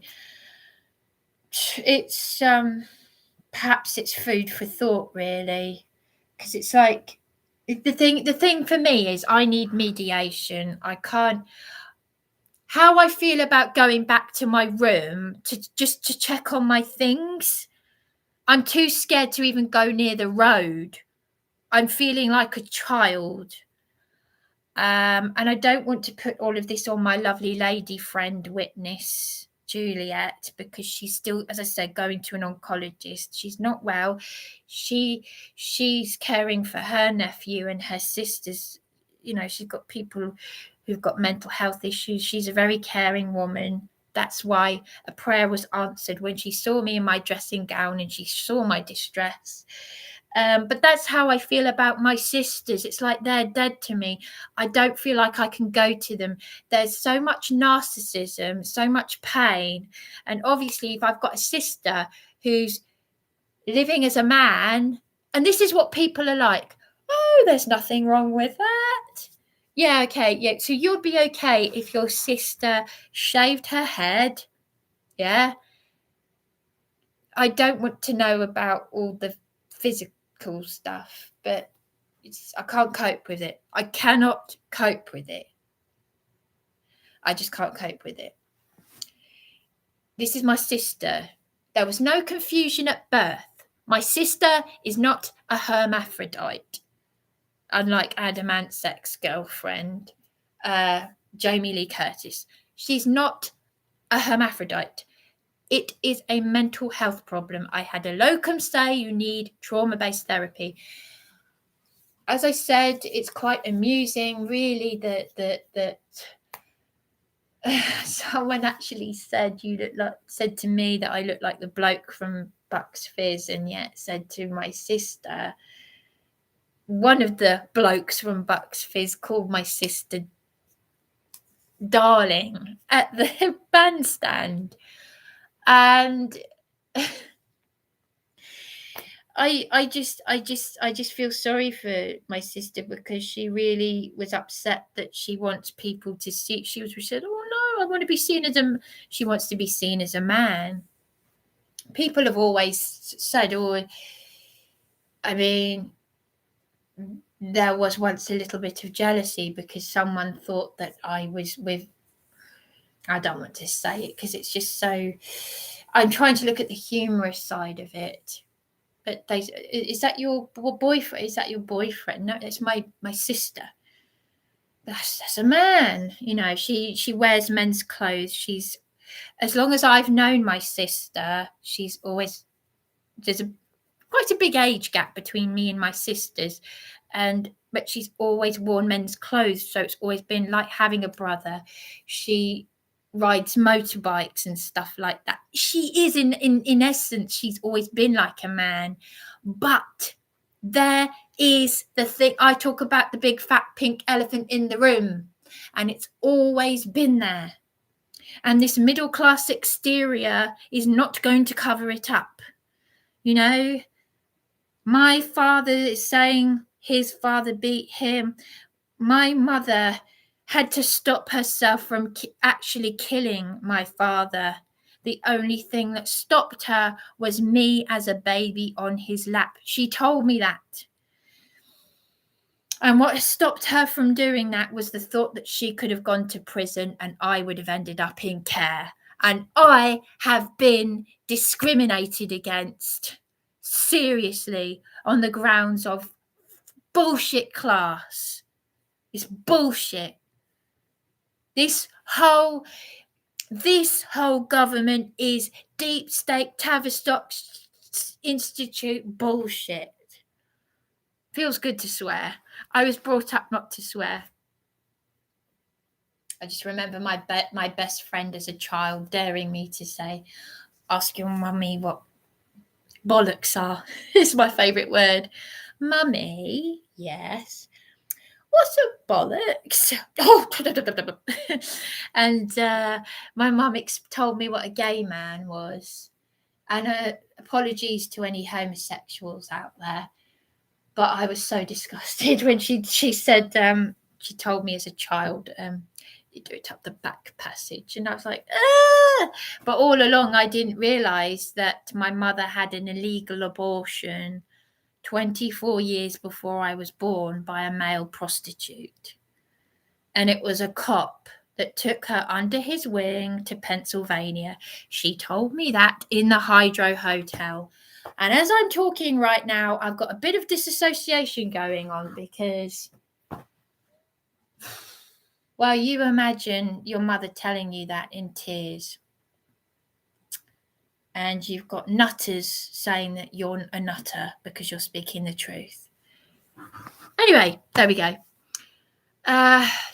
Yeah, I thank you. Perhaps a bit later on, when my head is a bit clearer, I'll look at this properly and write notes.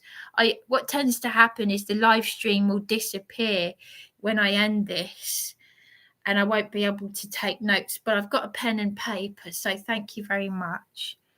Dr. Phil is controlled, James. Who's Dr. Oh, sorry. Do you think Dr. Phil? Oh, I missed out a bit. Sorry. Please, it's okay. You don't need to say any. Yeah, sorry. Yeah, I just, I'm backtracking here. I'm sorry. So I look up these people. I do need help with this clutter, though. I do. Do you think Dr. Phil could help? I don't mean to make you uncomfortable, but he has the law on his side and stuff. I've never heard of him. Dr. Phil is controlled, James. Well, she needs a detective or something. I've never heard of Dr. Phil. I have to look this up. So, James Worley, this needs to be stopped. And if I had the power, I wouldn't mind stopping it the ugly way. There is too many evil people in this world. It isn't safe. Yeah, well, this is what I said about that murderer, that doctor murderer, Dr. Harold Shipman. You look at a picture of him, he looks like a nice old man with a beard, Father Christmassy, Miracle on 34th Street look. And all the while he was murdering elderly patients in his care for so many years. And that's like sociopathic, isn't it? because sociopaths. There was a woman. This is really scary. I was looking up sociopaths. There was a woman who was happily married to a sociopath for years, and unbeknown to they had a happy marriage. And he really loved her, and unbeknown to her, I think this is in America. Unbeknown to her, he had been murdering prostitute. He had a hatred of prostitutes, so he was serial killing, and leaving their bodies out. Prostitutes, not just prostitutes, vulnerable women who of a certain, but he had a real hatred of them, and the wife had no idea, happily married to a man who really loved her, and he was doing that. And there is this thing where,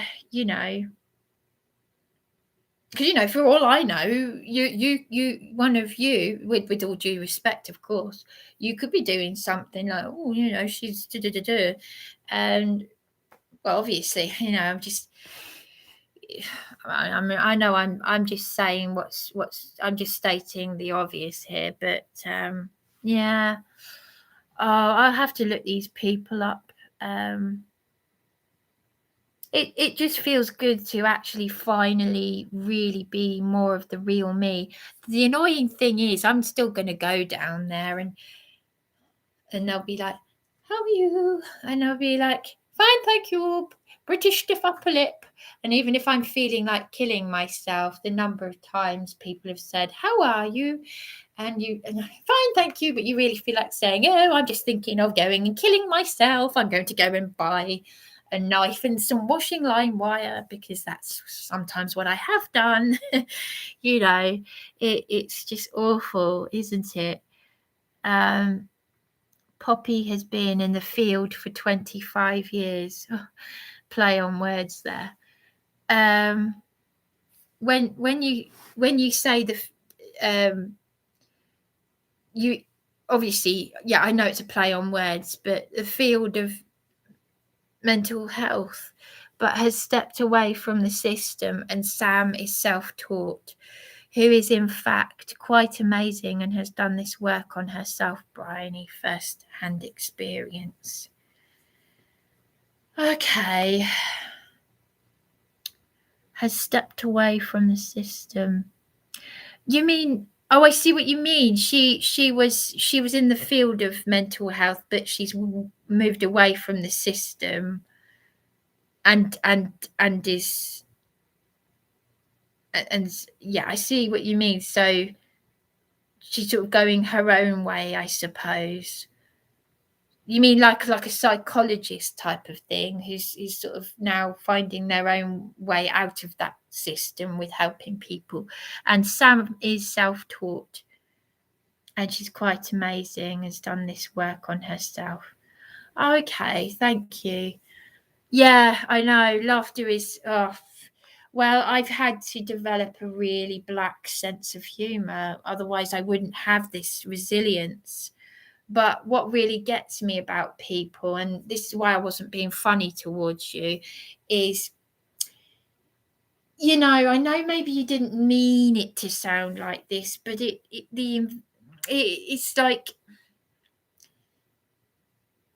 you're not in the thick of what I'm in the thick of it. I'm on my own in the thick of it. And you can't say to someone, with all due respect, of course, that I'll leave it in the past when I'm in the thick of it. This is what one of the trustees said to me from my late mother's accountancy firm. You got to leave things in the past. My mother died, saying all the worst things. I would never in a million years, even if I didn't know what someone was going through, I would never say those things. So it's beyond me when someone who does know what trauma is like tells you to leave it in the past, because you'd be like, well, can someone help you? Because as I'm like, I still have not gone through those things with my sister. There are still things. I should be living in a nice flat. Yeah. All these years, but no, I've been sleeping rough. I haven't had the help. Do you understand? You have to listen to what I'm saying. It doesn't matter who you are. If you want to understand me and my circumstances, then you really have to actually listen and hear me, not just listen, actually hear what I'm saying here. Because my middle sister, look, it's up to her what she does with the sex change, okay? I was concerned for her, but it's her choice. Fair enough. I don't agree with it. I'm praying for her. It's not something you want to be messing with. It's a satanic agenda. I'm not even going to go there. It's her choice. But what upsets me is we were supposed to go through things together. I can't change her. She will never. She's doing the narcissistic thing of, because obviously siblings fight. My sisters could have caused me to kill myself. She said, I used to worry that I might come home and find you hanging, Bryony. She even had a boyfriend who once called round with his friend. There've been so many weird things happen. I can't begin to tell you. She had a boyfriend who came round and said, I found something really horrible. He's really distressed. And his male friend was like this. He'd found his dad hanging. And I offered, I said, do you want to come in for a cup of tea? And they went away. That was my sister's one of sort of boyfriend. And I later learned that he'd found his dad hanging. My sister, just all these strange things that have happened. My sister said she used to worry that she'd come home and find me hanging. But she won't accept that she used to scare the hell out of me when I was little. She'd say, it either didn't happen or you deserved it. Hello.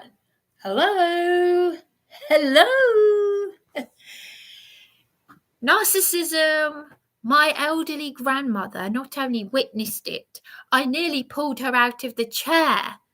I'd say, Grandma, tell her to get off me. I thought she was going to kill me at one point because she found it funny to sit on my head while I was screaming and crying and trying to suffocate me under the sofa, like squishing me. That's trauma. And I told my mother this years later, and she said I had no idea. I thought, well, hang on a minute. She'd come home and I'd tell her. But my mother was a single mother. She was working hard to look after me. Anyway, I better leave. I better sort of wrap this up because I've got such a you get a headache talking about it. But I really appreciate this conversation, but I hope you understand that there are so many things that have not been resolved that still need resolve. And when someone who works at an accountancy firm is threatening you with the police because the retired trustee who said, what do you want me to do about it? Now, even my mother's friend who lives in Oxfordshire, who took the grandfather clock, she said, do you think he's a bit wet? And Jonathan was in the toilet in my mother's flats. This is after my mother had died. I was forced to sign a homeless application form 6 days before my mother died. I signed her death certificate at the town bloody hall. I wasn't getting any help from anyone with anything at all. And this is an accountancy firm, and I've got respect for them purely because my late mother chose them.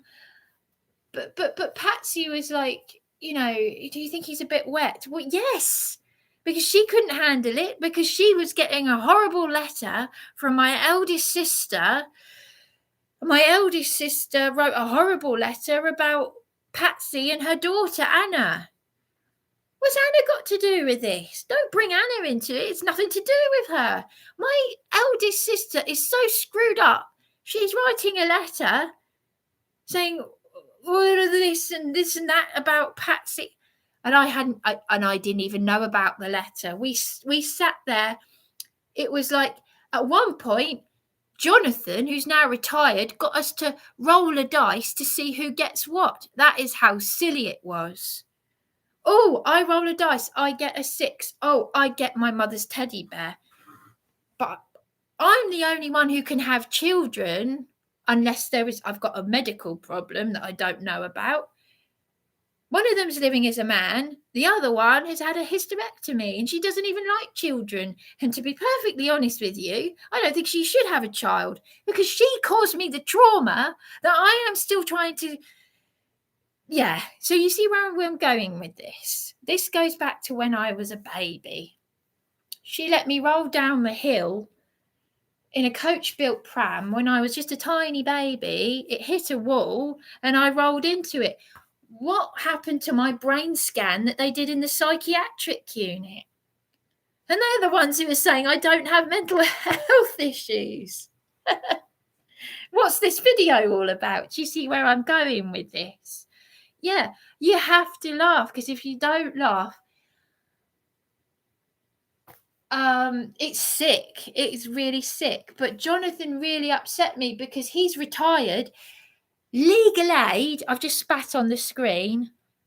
Legal aid, I tend to spit when I get legal aid.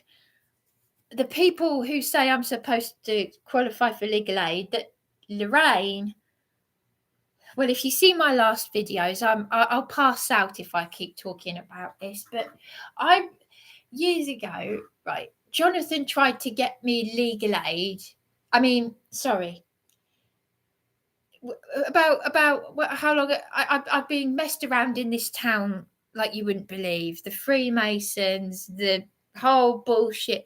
There are so many charities. They own 99% of the charities. They own the Trestle Trust.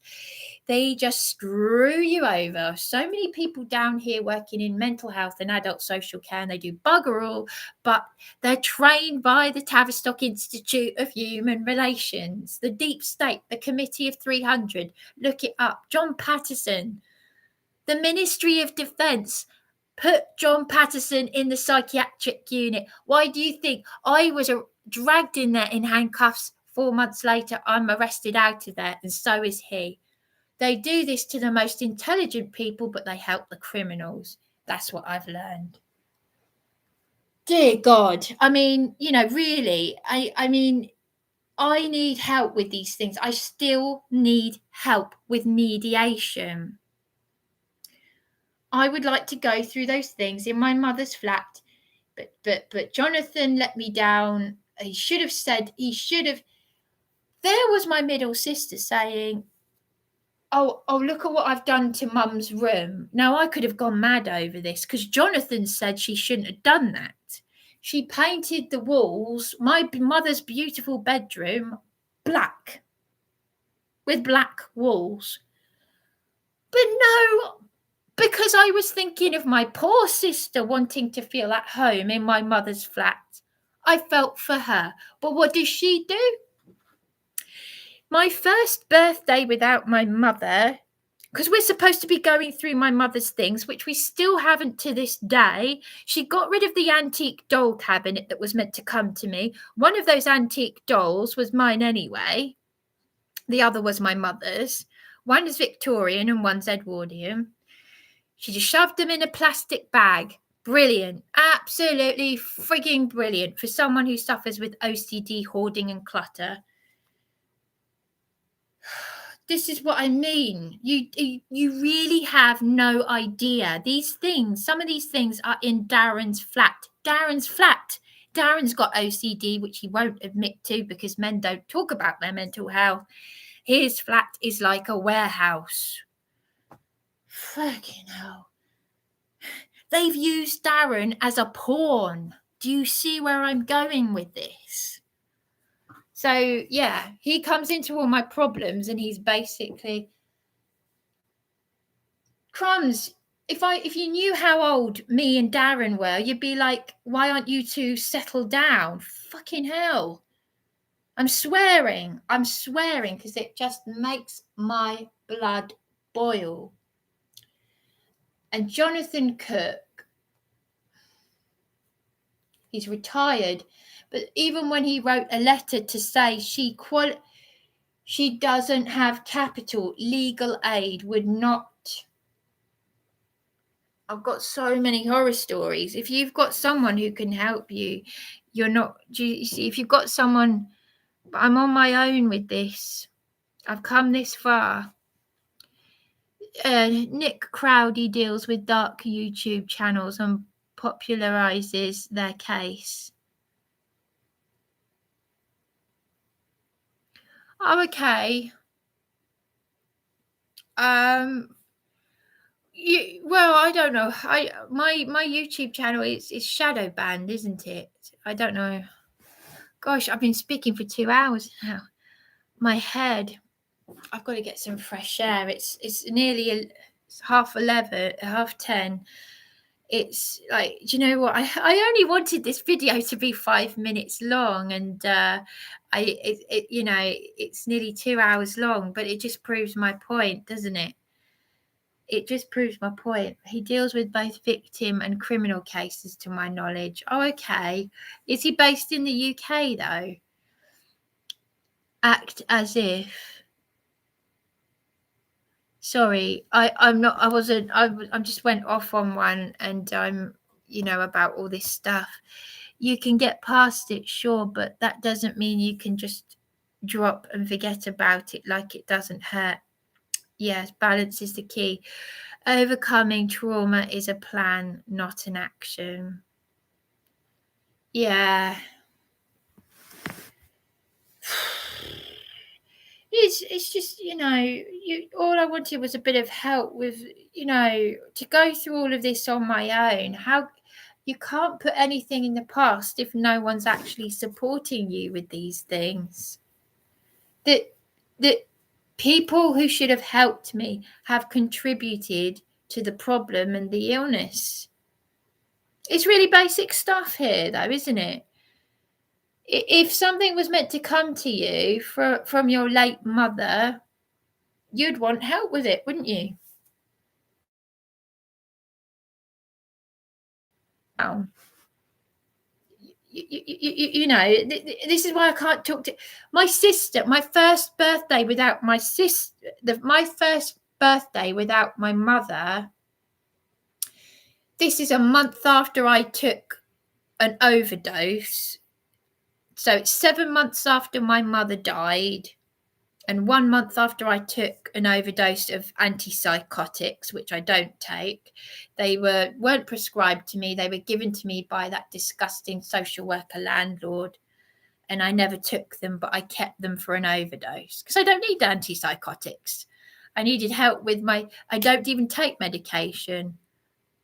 I need love, help with trauma, help with clutter. That's it. And basic, we don't need medication for anything. Well, put it this way, I don't want to talk about this because I will get angry, but the whole cancer con, if I'd known what I now know back then. My mother got so well at one point, she amazed doctors, and do you know what did it? Love and positivity. I still believe to this day we could have saved her, but I don't want to talk about it. You know how it is. You just wish that you could have done, you look back and you get angry with yourself because you wish you could have done more and all of that. But now I know about the cancer con. I did the race for life after mum died, and it's a con. There's always been a cure, but the people who have the cure have been silenced, sectioned, or murdered. All of them. Yeah, but I don't want to really talk about it because I'll get angry and upset.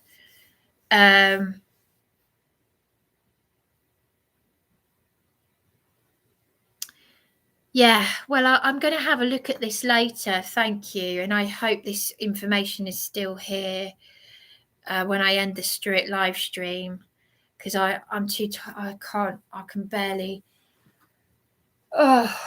function, like, you know what I mean? But oh, you know, this inner childhood healing. But Juliet gets it. I've got to have a home. I've got to have, those are the first things I need. I mean, they can't even help me with recouping my losses. I've spent thousands of pounds of disability pay, which I shouldn't have had to do, to keep myself off the streets because of this corrupt council and police. And I've never gone through the things in my mother's flat. I need help. I haven't even, I keep meaning to say something and I haven't said it. My first birthday without my mother, I had a card that said, proud of the, to my daughter, proud of the woman you've become, remembering the child you were, proud of the woman you've become. My middle sister didn't want to give it to me. She said, what have you done to help, Mum? You helped kill her with cancer. That's nice. Happy birthday. Yeah, my first birthday without my mother. So yeah, most people like me end up in a ditch, drugs, alcohol, but because my mother was basically my drug, I've hit the nail on the head. My mother was my drug, and that's why she was so proud of me. So there's been all this trauma and stuff. Fasting has heavenly benefits. Yes, I'm aware of that. The channel, there's a YouTube channel called the something, what's it called? I've subscribed to it, the something report. The, what's it called? The reveal report in America, and they fast, and that's very good. The woman they've got on there is exposing the Rothschilds. She's a satanic insider to all their evil. Yeah, and they do praying and fasting. I would like to do that, but I'm nowhere near that point. Look at me. I look like a ghost. You know, I bought a load of makeup, but I'm not even, I haven't been to a dentist for years, and I went to a hygienist the other day because it was all disgusting. My teeth felt horrible, and he got rid of all the tartar stuff.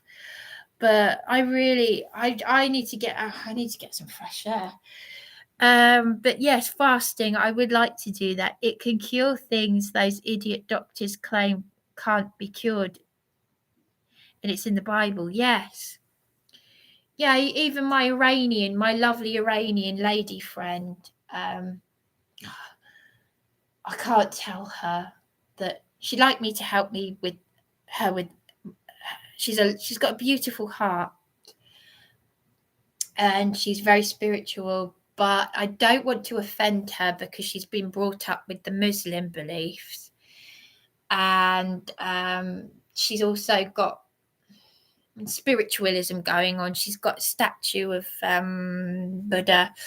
She does. I don't want to be. I don't want to say too much about her because I'm protective of people and their privacy. Like she can do massage. I don't want her to do Reiki on me though, because you know, I know obviously all these things, shamanism and all that, they're not good things. And just like Reiki. But I know that Muslims fast, and I know she fasts. It was my partner. My partner's the man to speak to about. I'm the one to speak to about astrology, which is witchcraft. But my partner's the one to speak to about the Hebrew Aramaic scriptures. And you know, I pray to Yahweh. But because she's a Muslim, it's kind of like, and I'm one of those people who doesn't like to offend people, so it's sort of like people pleaser thing.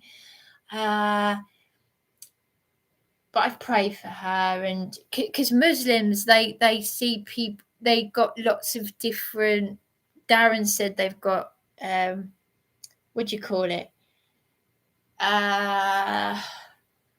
They've got what do you call them? What's the word? Prophets, and they see our Saviour, Jesus, Yeshua, as a prophet. But they pray to all the prophets, and obviously we're not meant to do that. So, but fasting, yes, I that is actually something I would like to do one day. I'd like to celebrate Hanukkah. I'd like to celebrate the festivals of the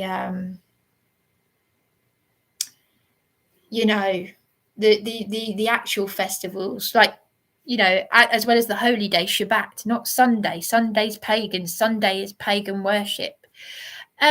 Spiritual gather good. Can I ask you though, the Christian community that you say, Caroline Stevens, do you know anything about a Christian community? What on earth was this woman saying when she said, I upset a Christian community that I don't know about? This is what I mean. Why did she? How can someone you don't know pray for you?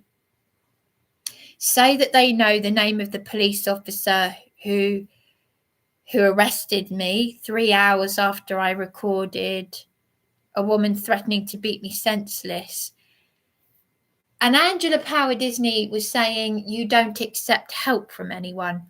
What the bloody hell are they talking about? I've never met these people. Andy Devine was meant to be helping me, but he was, this even shocked not only my Juliet, but this lady, Caroline Stevens, when I told her that Andy Devine was using a stream of bad language at me, like using the C word. He even used the narcissist word. And he said, and he was asking me about the dictaphone. He said, did they know that you were recording?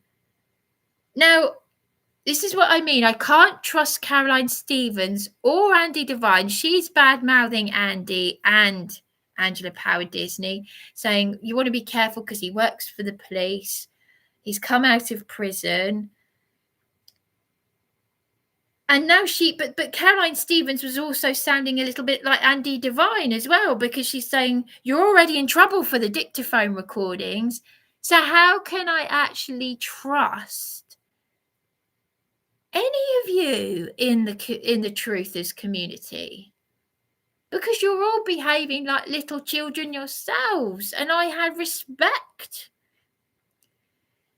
Well, I suppose this is the lesson in life. You can't look up to anyone, can you? You can't. You can't look up to anyone. So, yeah. But I don't know if you're still there, so I might just put that comment up before I before I just end this live stream, because I need to get out. I just need to pop out.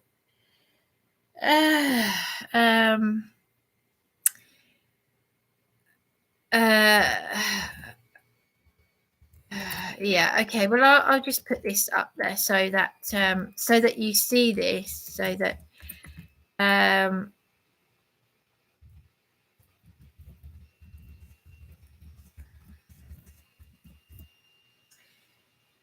because I don't know if you're still there or not.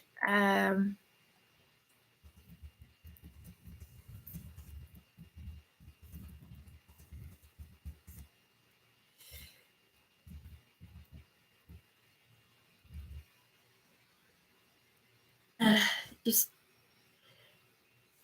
wanted to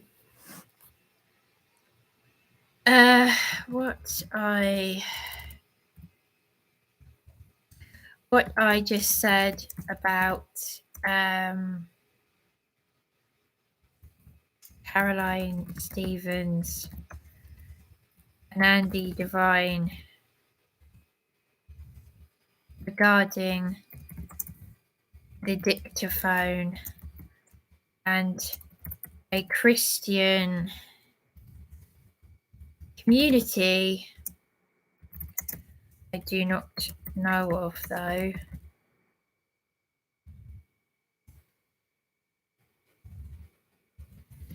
Means I can't trust anyone.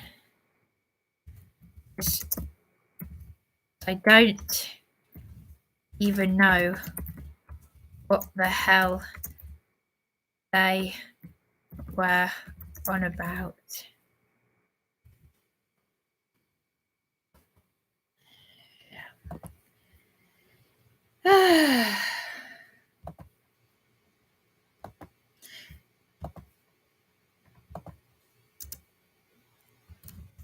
I will look up these contacts.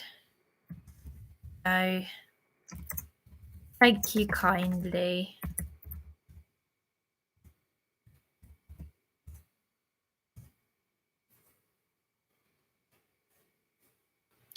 Yeah, I thought you might be there because there's one person. Sometimes it's a I don't know, government agent or something. It's very odd. There's always one person who goes on and goes off, always, with my videos, because they're shadow banned, are they? That's when people can see them, but it's not in the public domain, so to speak, or something.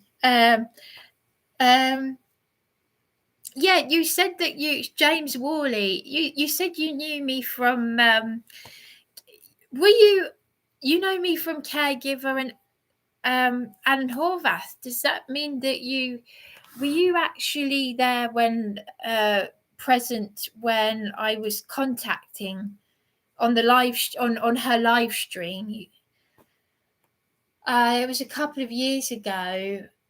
It was the end of 2019, and it was after Alan Horvath had died. I think it was after Alan Horvath died. It was just before, just after. And yeah, were you actually because I find that amazing, because I don't know of anyone in the UK who I don't know of anyone really who knows of. One of the Beachy Head chaplains had heard of Alan Horvath, and I felt really sad about it. Really, like when you've been following someone, and my partner and I were really engrossed in. My partner is so up on the Hebrew Aramaic scriptures. He even corrected Alan about, not personally corrected him, but the thing about, I feel really weird to, I wonder what that was.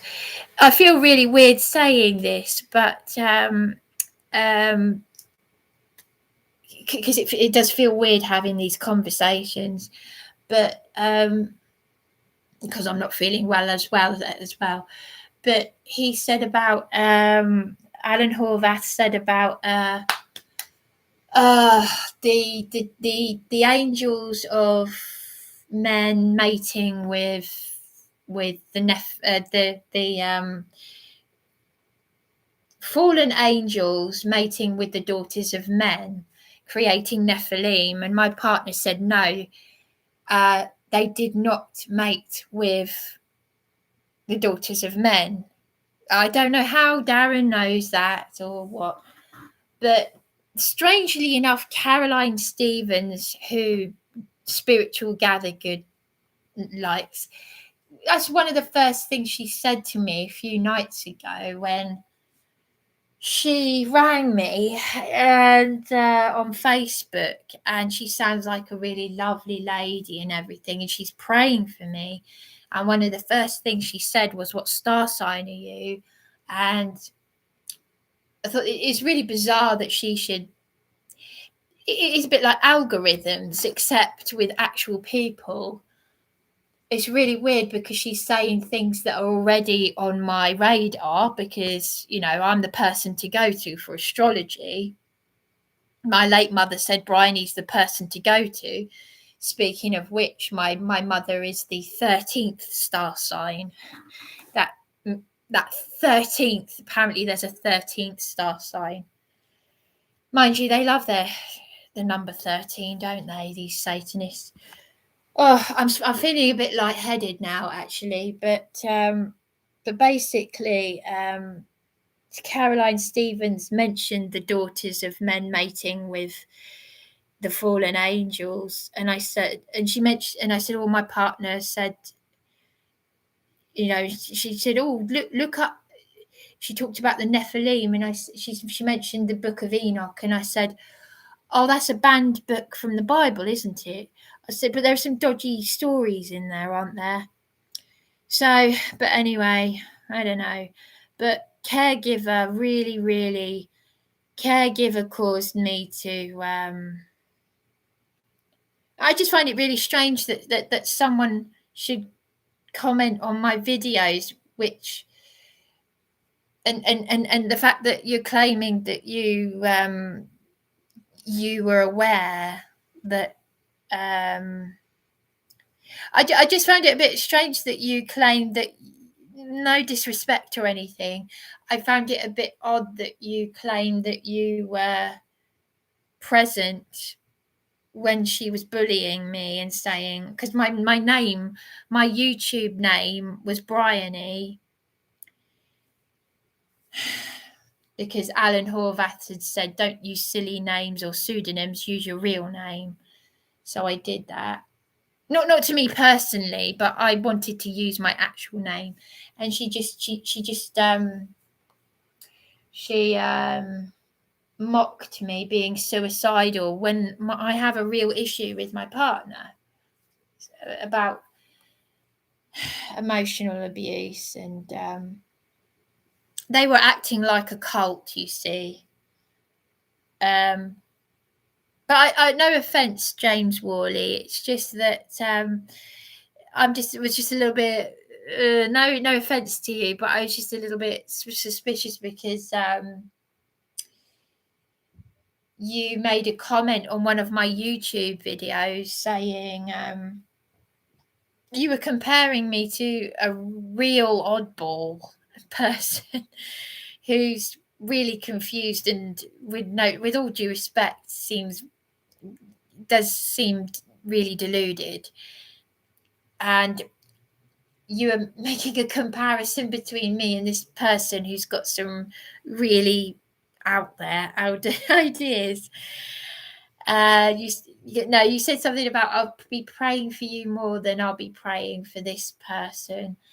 I'm not being funny. No, it's just that I'm only saying that because that I just thought, because I don't know you, and I just thought, gosh, someone who's aware of what happened there and then, because,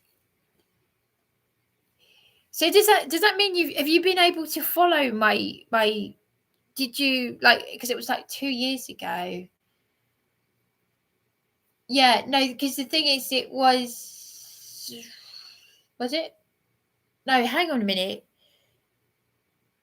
I think it was not long after Alan Horvath died, but it was before I set up a YouTube channel, you see. Oh, no, actually, no, I had a YouTube account, but I hadn't made the videos yet. Yeah, that's what it is. Yeah. He has more people that know about him, so my help isn't nearly as needed. He has more people that know about him, so my help isn't nearly as needed. Oh, yeah. Sorry, you're this chap. Yeah, no, I wasn't being funny. It's just that I thought, because I just find it very odd that someone would, with all due respect, obviously, someone who knows about that experience with that horrible experience with caregiver, that actually made me run onto the beach and want to try and kill myself. There's like a little push over the edge, which is the total opposite of what our Heavenly Father Yahweh would want. And I'm sure if Alan Horvath had been alive, I would hope that he would be disgusted by her.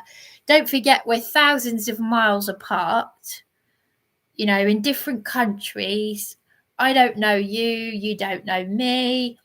I don't know caregiver, she doesn't know me, but we're connected by our faith. And I was reaching out, but it was cult-like behavior, because one of the moderators, Je suis Vanessa, was the moderator, and she was saying, basically in a cult-like manner, because I know about how cults work. She was saying, listen to what caregiver is saying. In other words, shush, or we're going to block you. We're going to give you one more chance. And I was begging to be heard because of the emotional abuse, the problems that I was having with my partner, that were making me confused and suicidal, because he brought me to our Heavenly Father. And then they just basically mocked me. They blocked me, and she was like, "Oh, I'm feeling suicidal. Oh, I'm not going to have someone doing that." And I just thought, you know what? It was so awful. It was worse. What caregiver did was worse than what this Caroline Stevens did. So you never stop. You just never stop. It's always the people who come to you with the Bible or pray for you that are often the worst bullies. That whack Chris Chan is the most well-documented man on the internet. Oh, sorry, I don't know who. Are you talking about this funny man that you're talking about? Yeah, no, sorry, I don't know.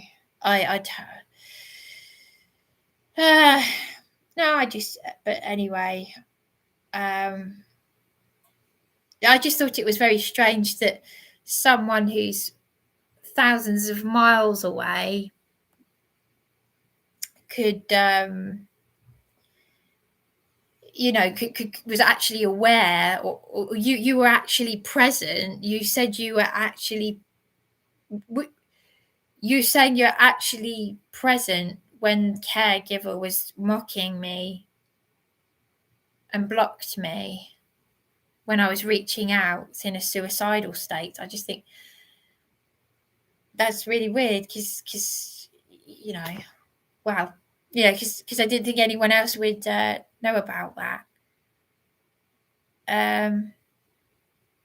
So can I ask then, James Worley, did you just out of curiosity, did you subscribe to my channel then after that incident? I just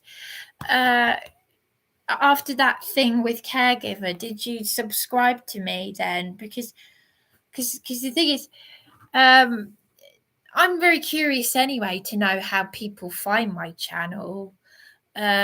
Unless it's all through John Alexander Patterson and the community surrounding John Patterson. But yeah, because the thing is, whoever it is that's I can't actually trust anyone in the truthers community because someone reported me on Facebook for mentioning the solicitor that I reported to the solicitors regulation authority, who set me up on a very frightening fraud. This is why it's so dangerous. This is why I really cannot trust anyone in this so-called community, a Christian community that I don't even know about, that's connected by Caroline Stevens, Angela Power Disney, Spiritual Gathergood, all these people, and can't trust them. I just can't trust them. Anyway, I'm going to have to end this.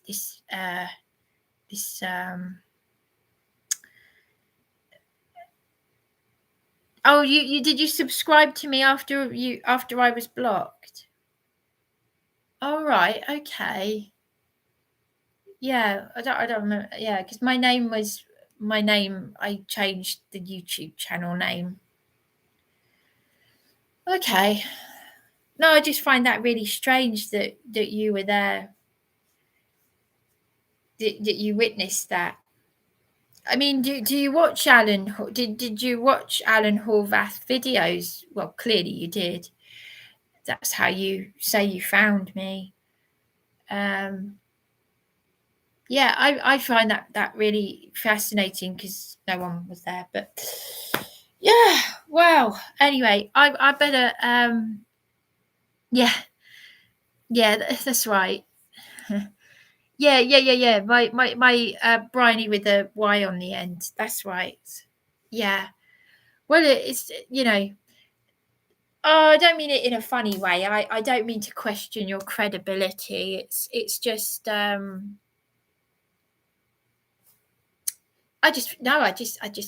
it's strange because when you're there in the thick of these, you're very much, it feels weird talking. For me, I'm a technophobe anyway, so it is going to feel weird.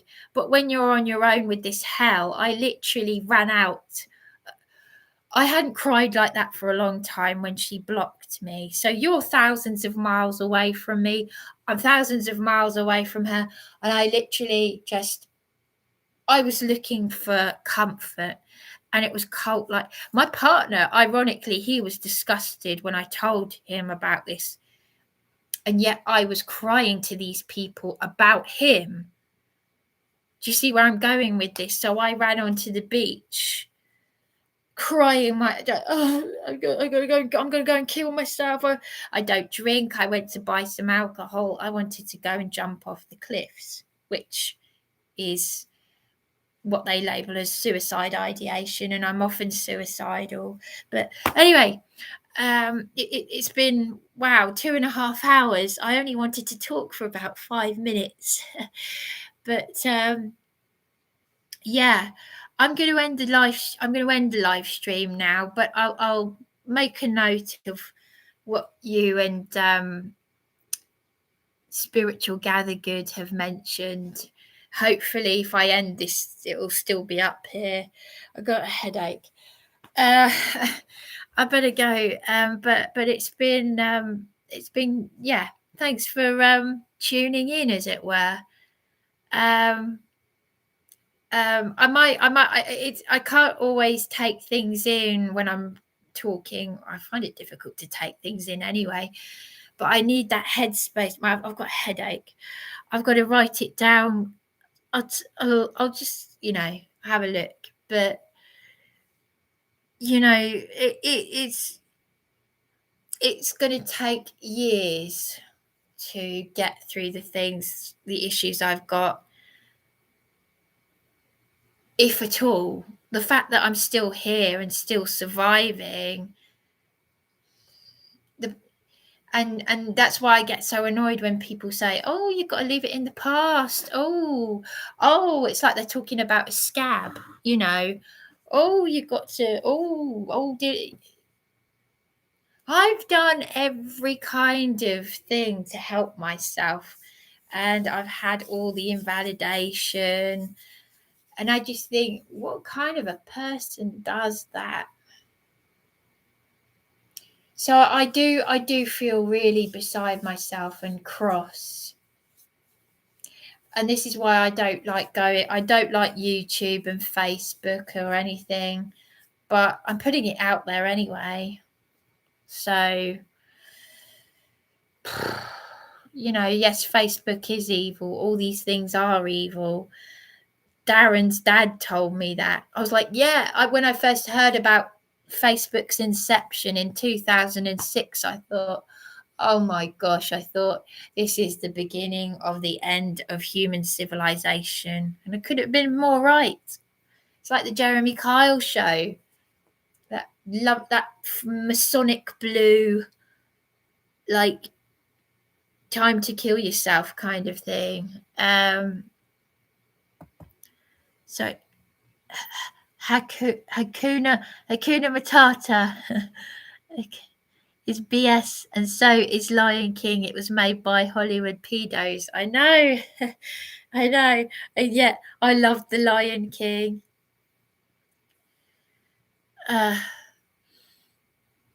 I really enjoyed your last live about answered prayer. Apologise for being rude.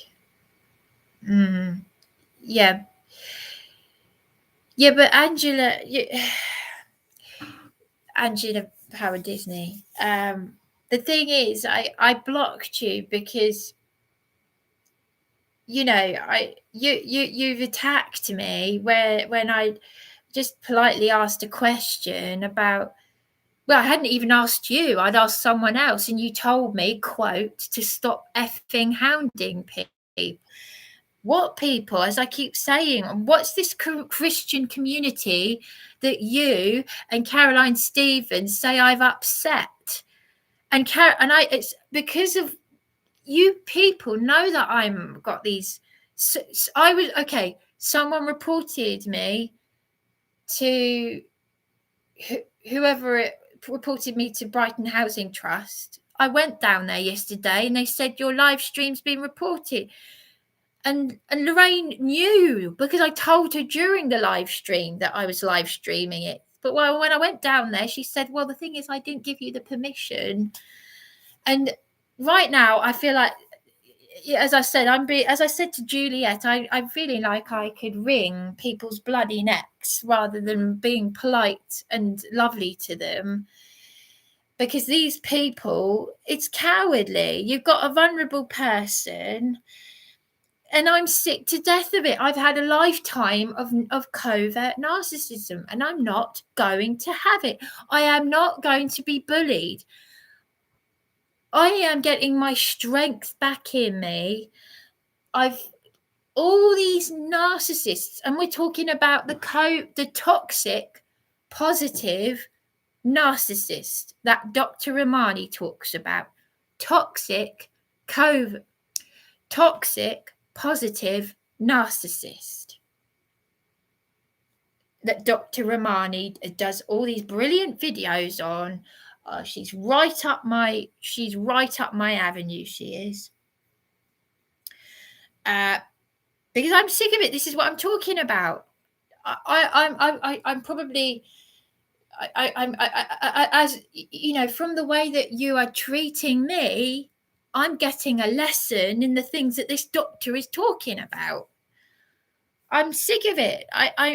This is what I've been talking about for hours and hours and hours.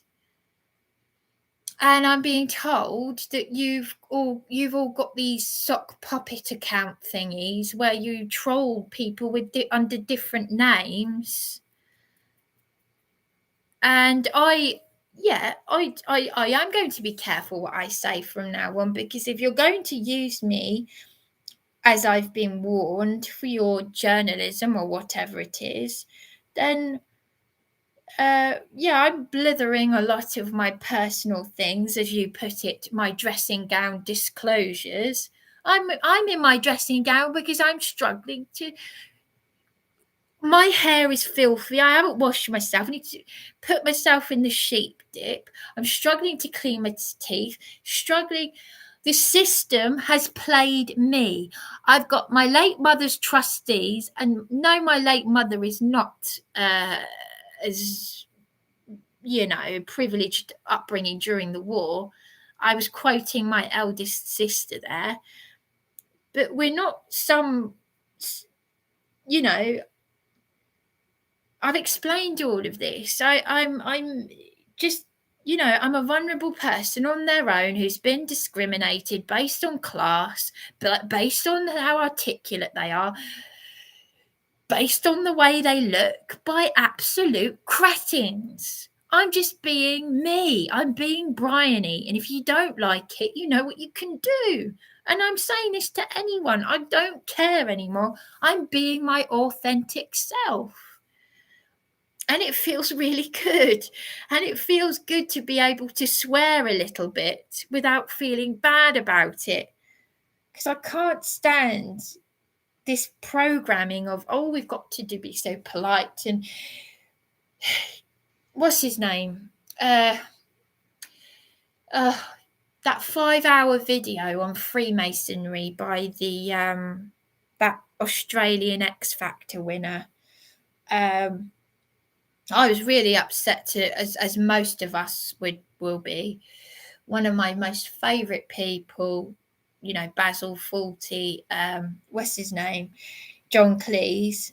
And John Cleese, who absolutely hates our saviour, who's well and truly in the club. I'm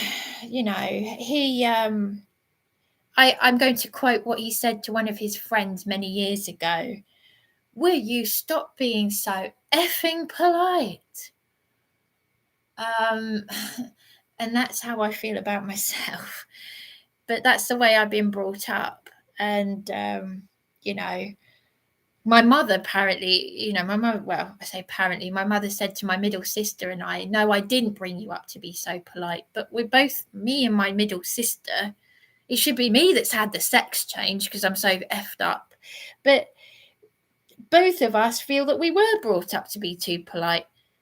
She actually, if you look at the way she dresses, the scary way she looks, I mean, she painted a devil on the back of her leather jacket. She's living as a man. She's the one who's prude. My gosh, you wouldn't catch her blowing off. Or swearing doesn't suit you, Bryony. But the funny thing is, my partner will tell you I've got quite a foul mouth when I'm in private. Not such a nice girl. But no, seriously though, I would never use the F word to you or anyone, not directly. And it's that really, really annoyed me, that made me think, I really don't, I don't like you now. The videos you did, I've got a lot of respect for them. But you got to understand, I'm a people pleaser. You remind me of Rachel Caruso now, because she talks about the pink elephant in the room, and she talks about narcissism. But what did she do when I asked her to look at my videos? Just like Caregiver, that this young man that I was just talking to, he knows about Caregiver from Alan Horvath. Caregiver bullied. She mocked me. She's taken over from Alan Horvath of the Aramaic Hebrew scriptures. But this is where I'm such a sucker for cults. How I haven't ended up. I told you, as you know, my eldest sister made me burn the Dianetic Scientology book. That very nearly sucked me in like that, because it was like a few minutes of just reading this page and I was totally taken by it. But I'm one of those people who could get easily sucked into a cult. And I'm proud of myself, because technically speaking, I should be lying in a ditch dead somewhere, raped. Well, I've had attempted rape. which I've mentioned many times over and over. I mean, I'm the sort of person who's a real what's the word? A real sucker for a real. My mother shocked me one time when she said to me, "Have you been taking drugs?" And I was like, oh, "I'm a good girl, you know." I'm thinking, you know what I'm like. I would never do that. But I was really shocked. She asked me that because I look like this. I don't look well. I'm pale. Yeah, I'm a little bit anemic, like my mother and my eldest sister. But I was so drained of energy that she thought I was on drugs. I look like shite, excuse my French. Sorry to swear, but I know you won't mind. But you know, I'm the sort of person who should be lying in a ditch somewhere. You know, an alcoholic or on drugs or something, and I'm not. That's why I know what hell feels like. I know the torture. When Adamant wrote to me, I'd never met Adamant. Like you, he's an MK Ultra victim, or it's been suggested anyway. I don't know. He's, you know, I got the picture of him doing the Baphomet thing. I won't do the hand gestures, but his best friend worked across the road from our house. My sister got her to get him to write to me, his punk friend. And he wrote to me saying, "I can safely say I know the hell you're going through." And he made that Channel 4 documentary about mental illness. And his dad was in the paedophile sex ring. That's how they got his downfall in 1990, was it? And yeah, and the band wore T-shirts saying "I Heart Satan" a few years ago. And speaking of which, talking about Basil Fawlty, you may know that Georgina Bale, who was Andrew Sachs' granddaughter, who had a dirty thing going with Russell Brand. I was a bit jealous, actually. She and this other Georgina hooked up with Adamant on stage. And she was in a band called Satanic Sluts, would you believe? Yeah, but I didn't realise that the band wore T-shirts saying "I Heart Satan," because when I was all brainwashed by everything after my mother died, my form of escapism was Adamant. And I'm really embarrassed to say this, but people in the Adamant community will know how it looks like attention seeking, and it kind of is, I suppose, was the way I dressed provocatively. I got a lot of attention from people, obviously. But it's, you know, the dressing up part of it is the fun part. I've always liked dressing up and stuff, and you know, and it's just it's the 80s thing as well. But because Adamant was my idol, and then when Darren came along, it was like whoosh. The ex-army Jehovah's Witness had tried to get me to see this video of the band wearing the T-shirt saying "I Heart Satan," which I was just, you know, it's like, you know, I don't want to believe it. And he showed me Adamant at a gig, at a church hall, upsetting the Christians, and I was like, no, I don't want to believe it. No, it's Adamant. Adamant can never do any wrong, even when people were telling me that he was spitting at people at the gig. And Kenny, I know Kenny's subscribed to me, by the way, Scottish Kenny. He was like, because I sort of, he said to me, if he'd actually spat on me, I would have. Yeah, but Adamant, in my eyes, could never do any wrong. because I love Animate. But yeah, no, he is now I know what he means by demons. But in my early 20s, even though I'd worked with a Freemason, I didn't know what a Freemason was. I didn't know the stuff that I now know. But I was experiencing the pain and the the depression and everything. And now it's only up until now that I've really, really learnt what hellfire is. So anyway, I've gone off on one again, but I just wanted to say though to Angela Power Disney and to this other and to Thingy, so I don't mean to say Thingy, what's the name? Caroline Stevens. I don't know about this Christian community. I know there was a lady called Yvonne Taylor who commented on one of my videos and she said, "Hello, lovely lady." And obviously, I'm not looking for to be buttered up, but I needed to feel some warmth. So I said to Andy Devine, who is this lady? Oh, she seems nice. Oh, yeah, she is nice. So I looked her up and she's blocked me. I said something on Facebook a couple of last year throughout everything that was happening to me, the torture that I've been put through, and yeah, but I just I don't understand. I just don't understand. I don't know what you're talking about, a Christian community, but it has just come into my head because lots of things are coming into my head. You talk about overthinking, Angela, but come on, me. I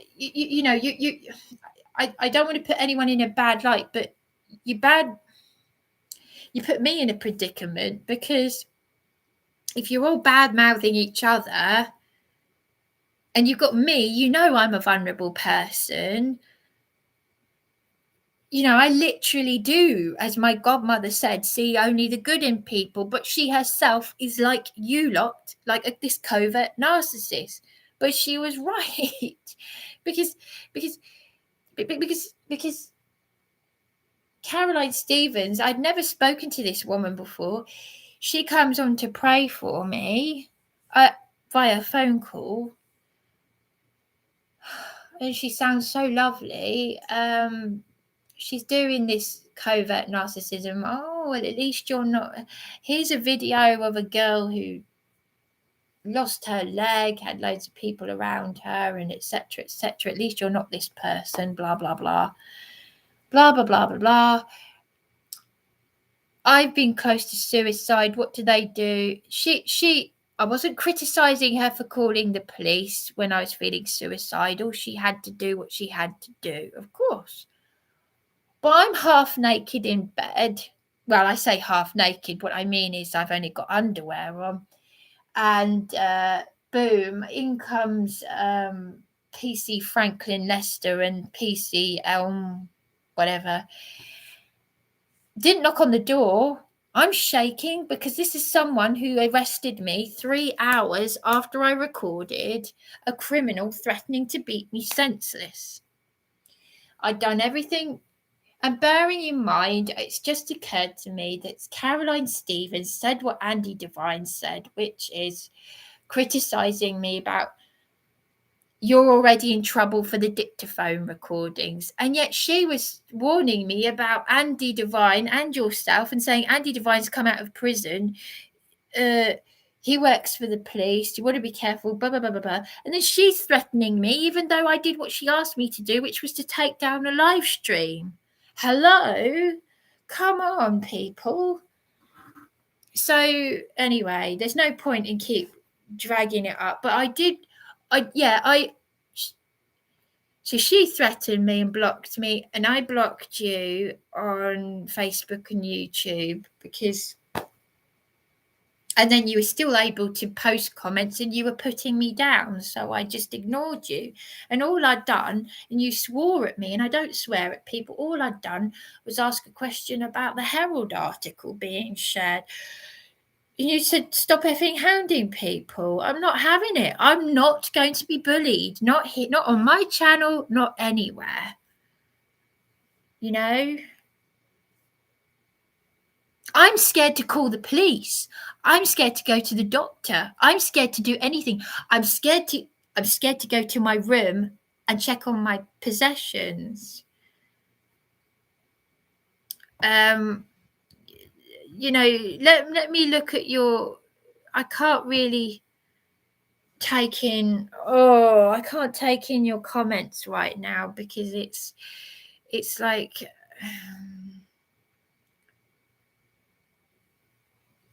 Trolls are cloning me and pretending to be me.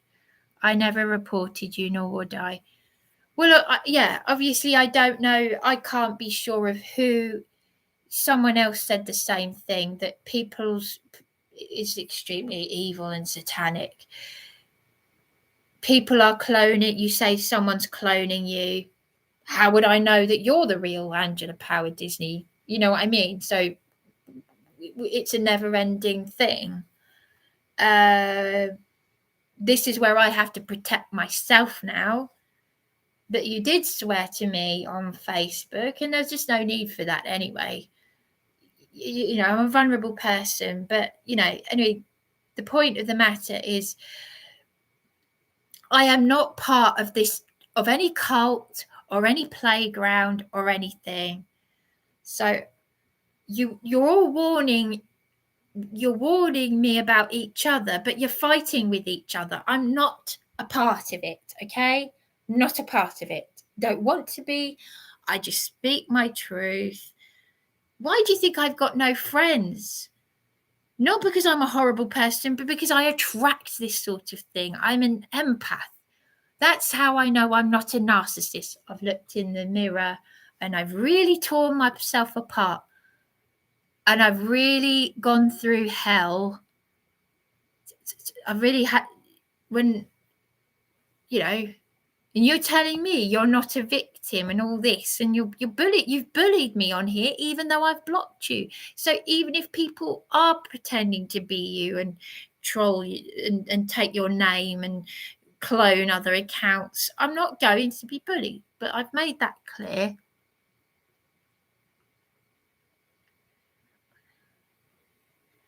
I've never worked with Caroline Stevens, and my church is in New York. Okay.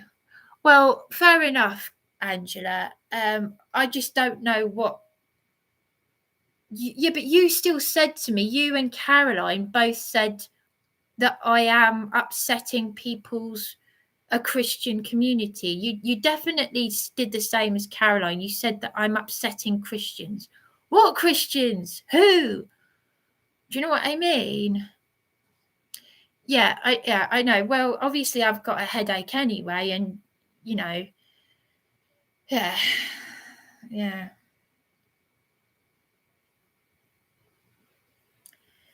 No, I'm just making my point that I don't know. I'm just reading the comments now.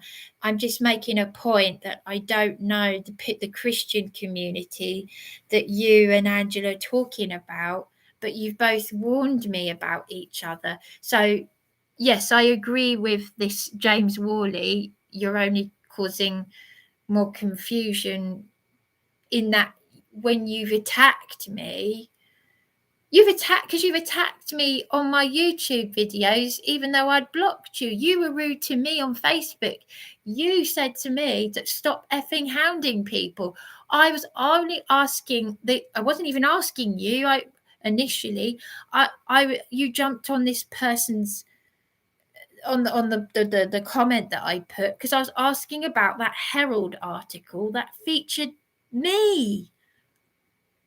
The Herald paper have put me at risk. They've put my name, where I live. They've humiliated me. They've said to Eastbourne that I have that I have attacked, that I beat emergency workers who beat me up on Beachy Head on our famous, world famous suicide spot. Thank you very much. You told me to stop effing hounding people about just because I asked a very polite question about a Herald article that has my name, my age, and where I live, saying I beat emergency workers who beat me on a world famous suicide spot up the road. Something which Caroline Stevens talked me out of killing myself on just a few nights, just about a couple, was it a week ago or so, 2 weeks ago? And then she threatened me with threatened me with legal action, even though I took down the live stream that I left running for 7 hours and I was in distress. And all I'd done was, as I did with you, ask her a very polite question. How do you know the name of the police officer who arrested me 3 hours after I recorded that Carly Bishop threatening to beat me up? How does she know his name? Because he's a bully. He's a notorious bully.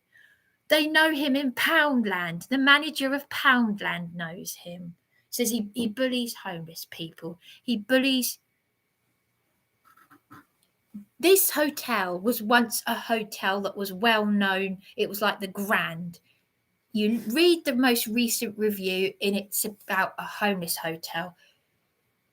And as for reporting me, whoever it was, yesterday, when I went down to Brighton Housing Trust, that girl who said downstairs in the lobby, go to prison and you'll get the help, she went down there. Dan Saxby let her in. Dan Saxby said, go to the local government ombudsman for compensation because they're doing this to a lot of people, homeless and vulnerable people. They're putting them in police cells. Did I get compensation? Did I? Heck, they continued to torture me. And I'm still here as a result of it. So, yeah. Okay, well, enjoyed it. And if I'm not welcome here, I will leave you in peace. Okay. Well, I start mentioning Lion King and then someone named Disney appears from nowhere. What a non-coincidence. Yeah, that is amusing. It's the sort of thing I would say. I'm divorced Disney. I didn't know that you were a Disney MK. I knew that you were an MK Ultra survivor. I didn't know that you were Disney. Were you abused by Disney then? I mean, I've only been to I mean, the happiest place on earth, Walt Disney World. It's like I went there when I was 7. I went to Walt Disney World, and my dream came true. And now it's like it's the most evil place on earth. And you know, obviously I've gone a bit mad. Like it's done my head in, all this stuff. But are you actually a Disney? Are you, Angela? Are you really? Are you like a Disney? I know you're an MK Ultra survivor. She's a British MK Ultra survivor, but I don't know. I can't comment on because I don't know enough about Angela. You know, but I didn't know that you were Disney.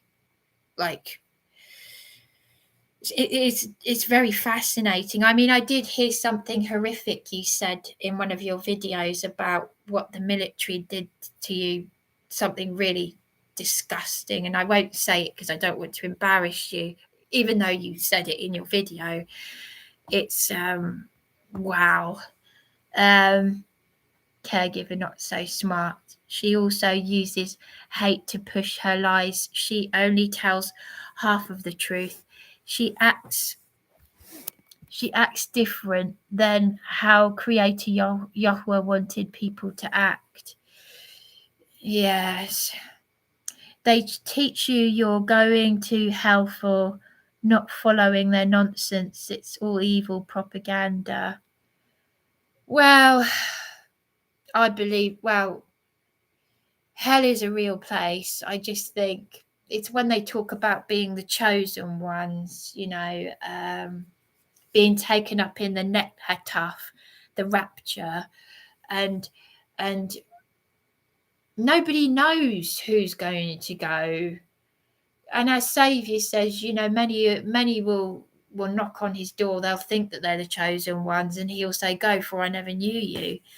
But she caused me. I've never met this woman. She's thousands of miles away. I was reaching out to her about my partner and emotional abuse, and even Darren was disgusted. He said, "I'm disgusted that she would do that." As it is, I'm really upset that Alan Horvath died. I never knew the man, but when you don't have a father figure in your life, when you've got circumstances like me and you follow someone like that, and it's giving you like comfort, it's like the ex-army Jehovah's Witness took me under his wing. My mother had died. I couldn't, I used to go down to the garage in the early hours. Sorry, I mean the petrol station. And same thing. And he said, you'd sit there and you were bearing your midriff, something I don't feel I can do now. But he said you were so vulnerable, and he took me under his wing. But all I know is I just keep praying. Yvonne is a Latter-day Saint Mormon. Do you know what? Sorry, this sounds awful. When I first saw that, I thought it said moron. I thought, what? Sorry. Sorry. I didn't see it. Sorry. I had no idea she was a Mormon. Oh my gosh. Yeah, the ex-army Jehovah's Witness I knew, he lived next door to a Mormon. Can you believe that? Two very different. I've got a bit of my tongue's in my cheek here. I don't really know what to say. I told her it is a cult like JW's, and she was shocked, but did not block me. Well, the irony, I'm glad you've said it. I'm one of those people who's a people pleaser, but and wants to say it, but also is scared to say the truth, because it's like, the Mormons, sometimes they'll on a few occasions they've got some coloured chalk and they've written some really weird things out in town on the pavement. The Mormons have, and I don't really know what they believe in exactly, but I'm really shocked. But yes, it's exactly like the Jehovah's Witnesses. That's why my ex-army Jehovah's Witness friend, the weird thing is, he's such a rough diamond. He's still such a bad boy. This is the irony. I think he knows, his faith is in the right place, just like mine, but he had a really bad life because his father abused him. As what I was saying earlier, his father sexually abused him, and then he was, both beaten physically and sexually. His sister was, I can't believe I'm saying this, I've only read this stuff.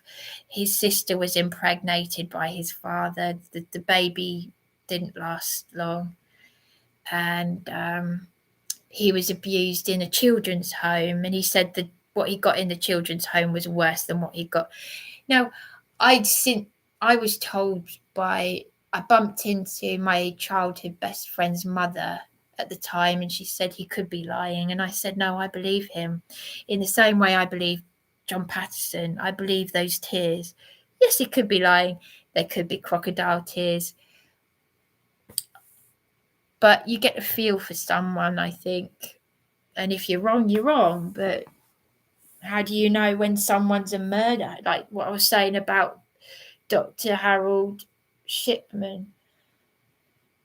But what I was saying about John Boy, it was back in the day when he's about the same age as you, Angela Power Disney, John Boy, the ex-army Jehovah's Witness who took me under his wing. And the fact that he was living next door to a Mormon. But when I told my Catholic godmother about him, she said, "Oh, doctor," she said, "I definitely don't want him coming in here," because his daughter was telling me in front of him how he put a petrol bomb in his friend's car or something. I don't know. But yeah, they're all these cults. It's obvious that they're cults.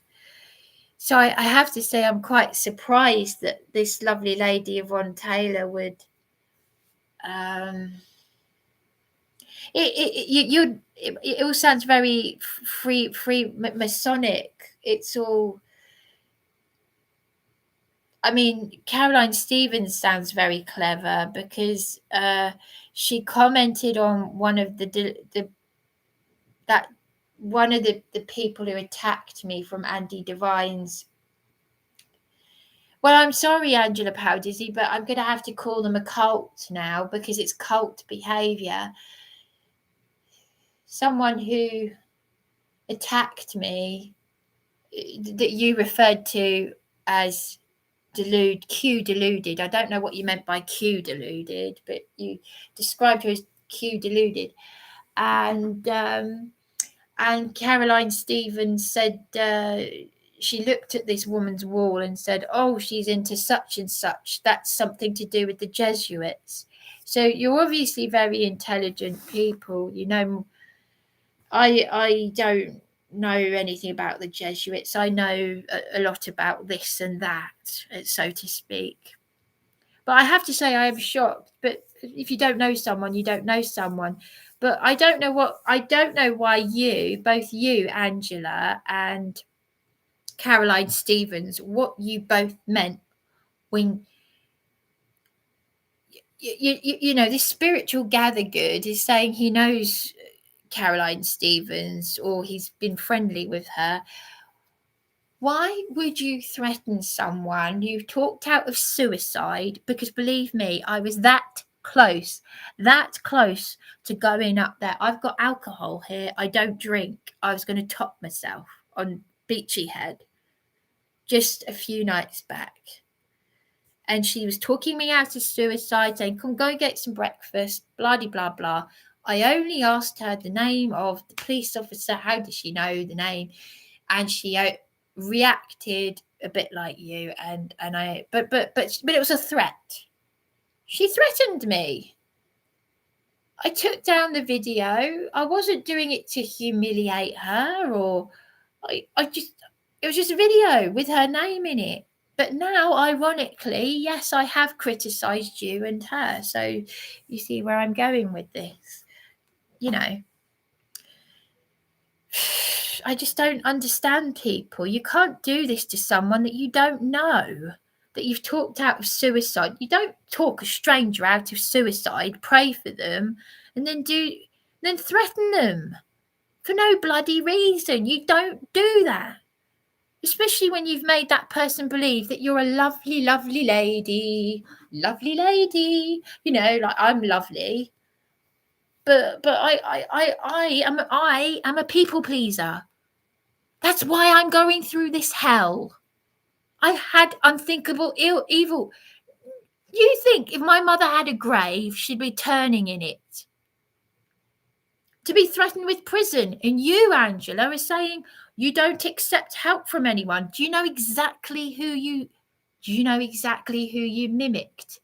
You mimicked the demented magistrate's custody suite manager who said you don't accept help from anyone. You don't know. We've never even met each other. Do you see? And you wonder why I blocked you, why I can't trust you. And yet I thought that you were a great person. So no, I can't trust you. I need to leave soon because I have business to attend to. All right. Well, thank you for watching though. Thank you for no, it's good that I really appreciate you being here. Me too. Okay, rest. You do not have to forgive me, but sleep on it. So long as you've heard what I've said, because I will say it again, because you can't, it doesn't make sense, Angela, that you would say that to me. You don't accept help from anyone. This is what I'm talking about. You can't do that. You don't know me. My videos are talking about fraud and everything else. So, I will just repeat the same thing again, but that's just the way you are. But anyway, yeah, I don't recall swearing at you on Facebook. Well, I took a photograph of it and I shared it. I'm not techno like you people are. When I say you people, I don't mean that rudely, but I don't know how to screenshot something. I'm old fashioned. I take a picture with a camera. I'm not technical. That's why my live streams are not being seen by loads of people, or anything like that. I'm not a technical person. But yeah, I've screenshot you swearing at me and you and this lady. If you block me, if you blocked me, you probably blocked a clone, which is why I can still comment. That doesn't make sense. Well, I blocked you on Facebook. You told me to stop effing hounding people. And you set up a Christian group. So yeah, I also blocked you on YouTube. But you did say some nasty. Well, you can have a look for yourself, Angela. You can have a look at those videos where you've made those unpleasant comments. You didn't say what? Read the comments. I was rude only on YouTube a few days ago, and I've just apologized. I have to go now, not me. Yeah, well, as I said, I am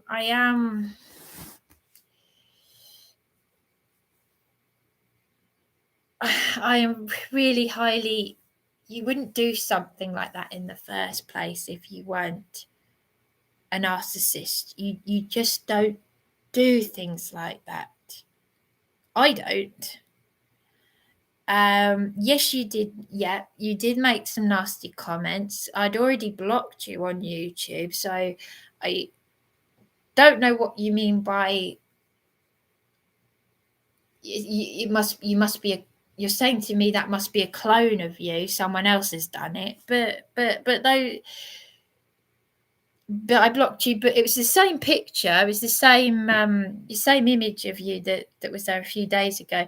But what are you saying that you didn't say? Because I've screenshot with well, I say I've screenshot. I took a photograph with my camera, and because I don't have the technology, and I shared it to Facebook. I thought, well, I'm not having that. You told me to stop effing hounding people. You treated me as if I had gone on and on and on and on and on at you, and I'd never. This is the first time I've ever actually had any real interaction with you. But there have been some things going on behind the scenes that I'm not aware of. I don't know about this Christian community, but you and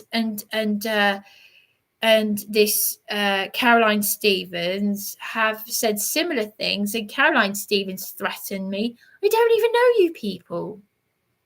So anyway, we only know each other from speaking on here, but you can't just It's not normal to treat someone like this. So, okay, I'm going to end the live stream, but I'm going to end it. But I will be. But you understand that I am being careful from what I say. Yeah. Anyway, there we go. I just ended live stream, so I'll just make a comment to you. I don't know if you're still there, but you'll be able to see it anyway. It's just I'm just repeating what I'm already saying to you.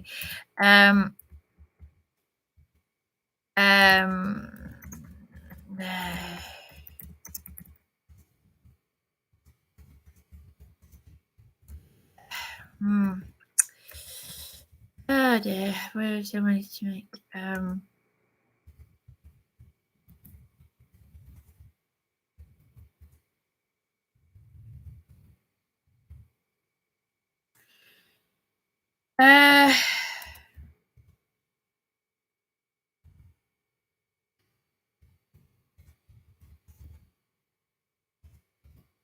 It's just me, sort of like saving face, if you like. But just saying, I'm just having my say. You did tell me to.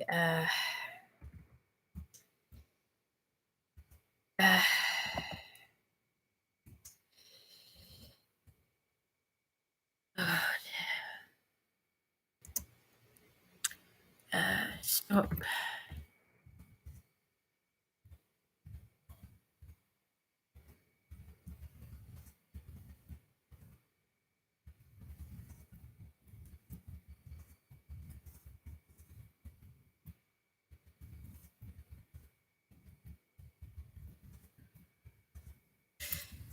I'm gonna go now. It's just so late.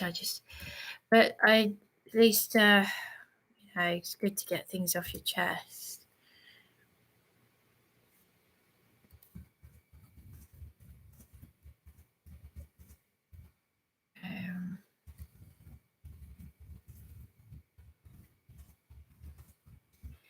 Well, I just basically already said everything that I'm typing, but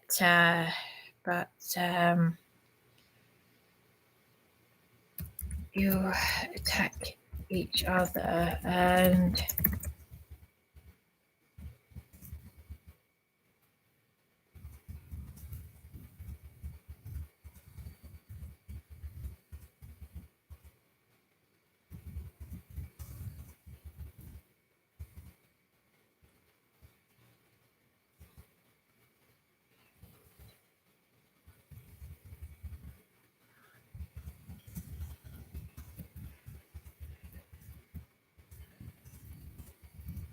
yeah.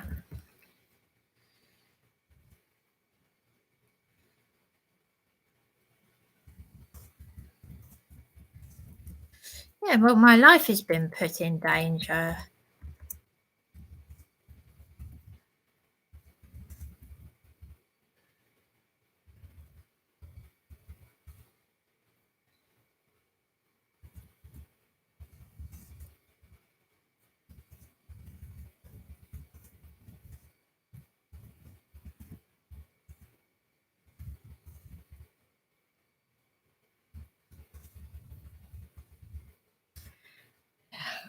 Just typing this.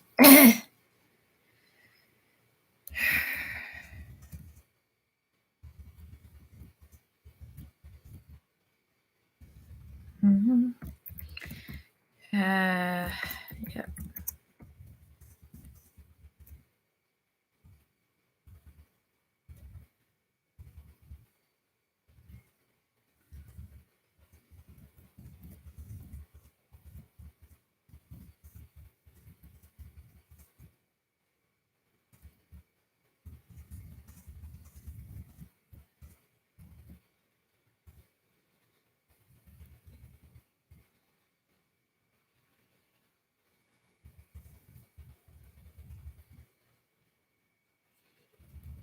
Yeah, but there we are. I'm going to say good night.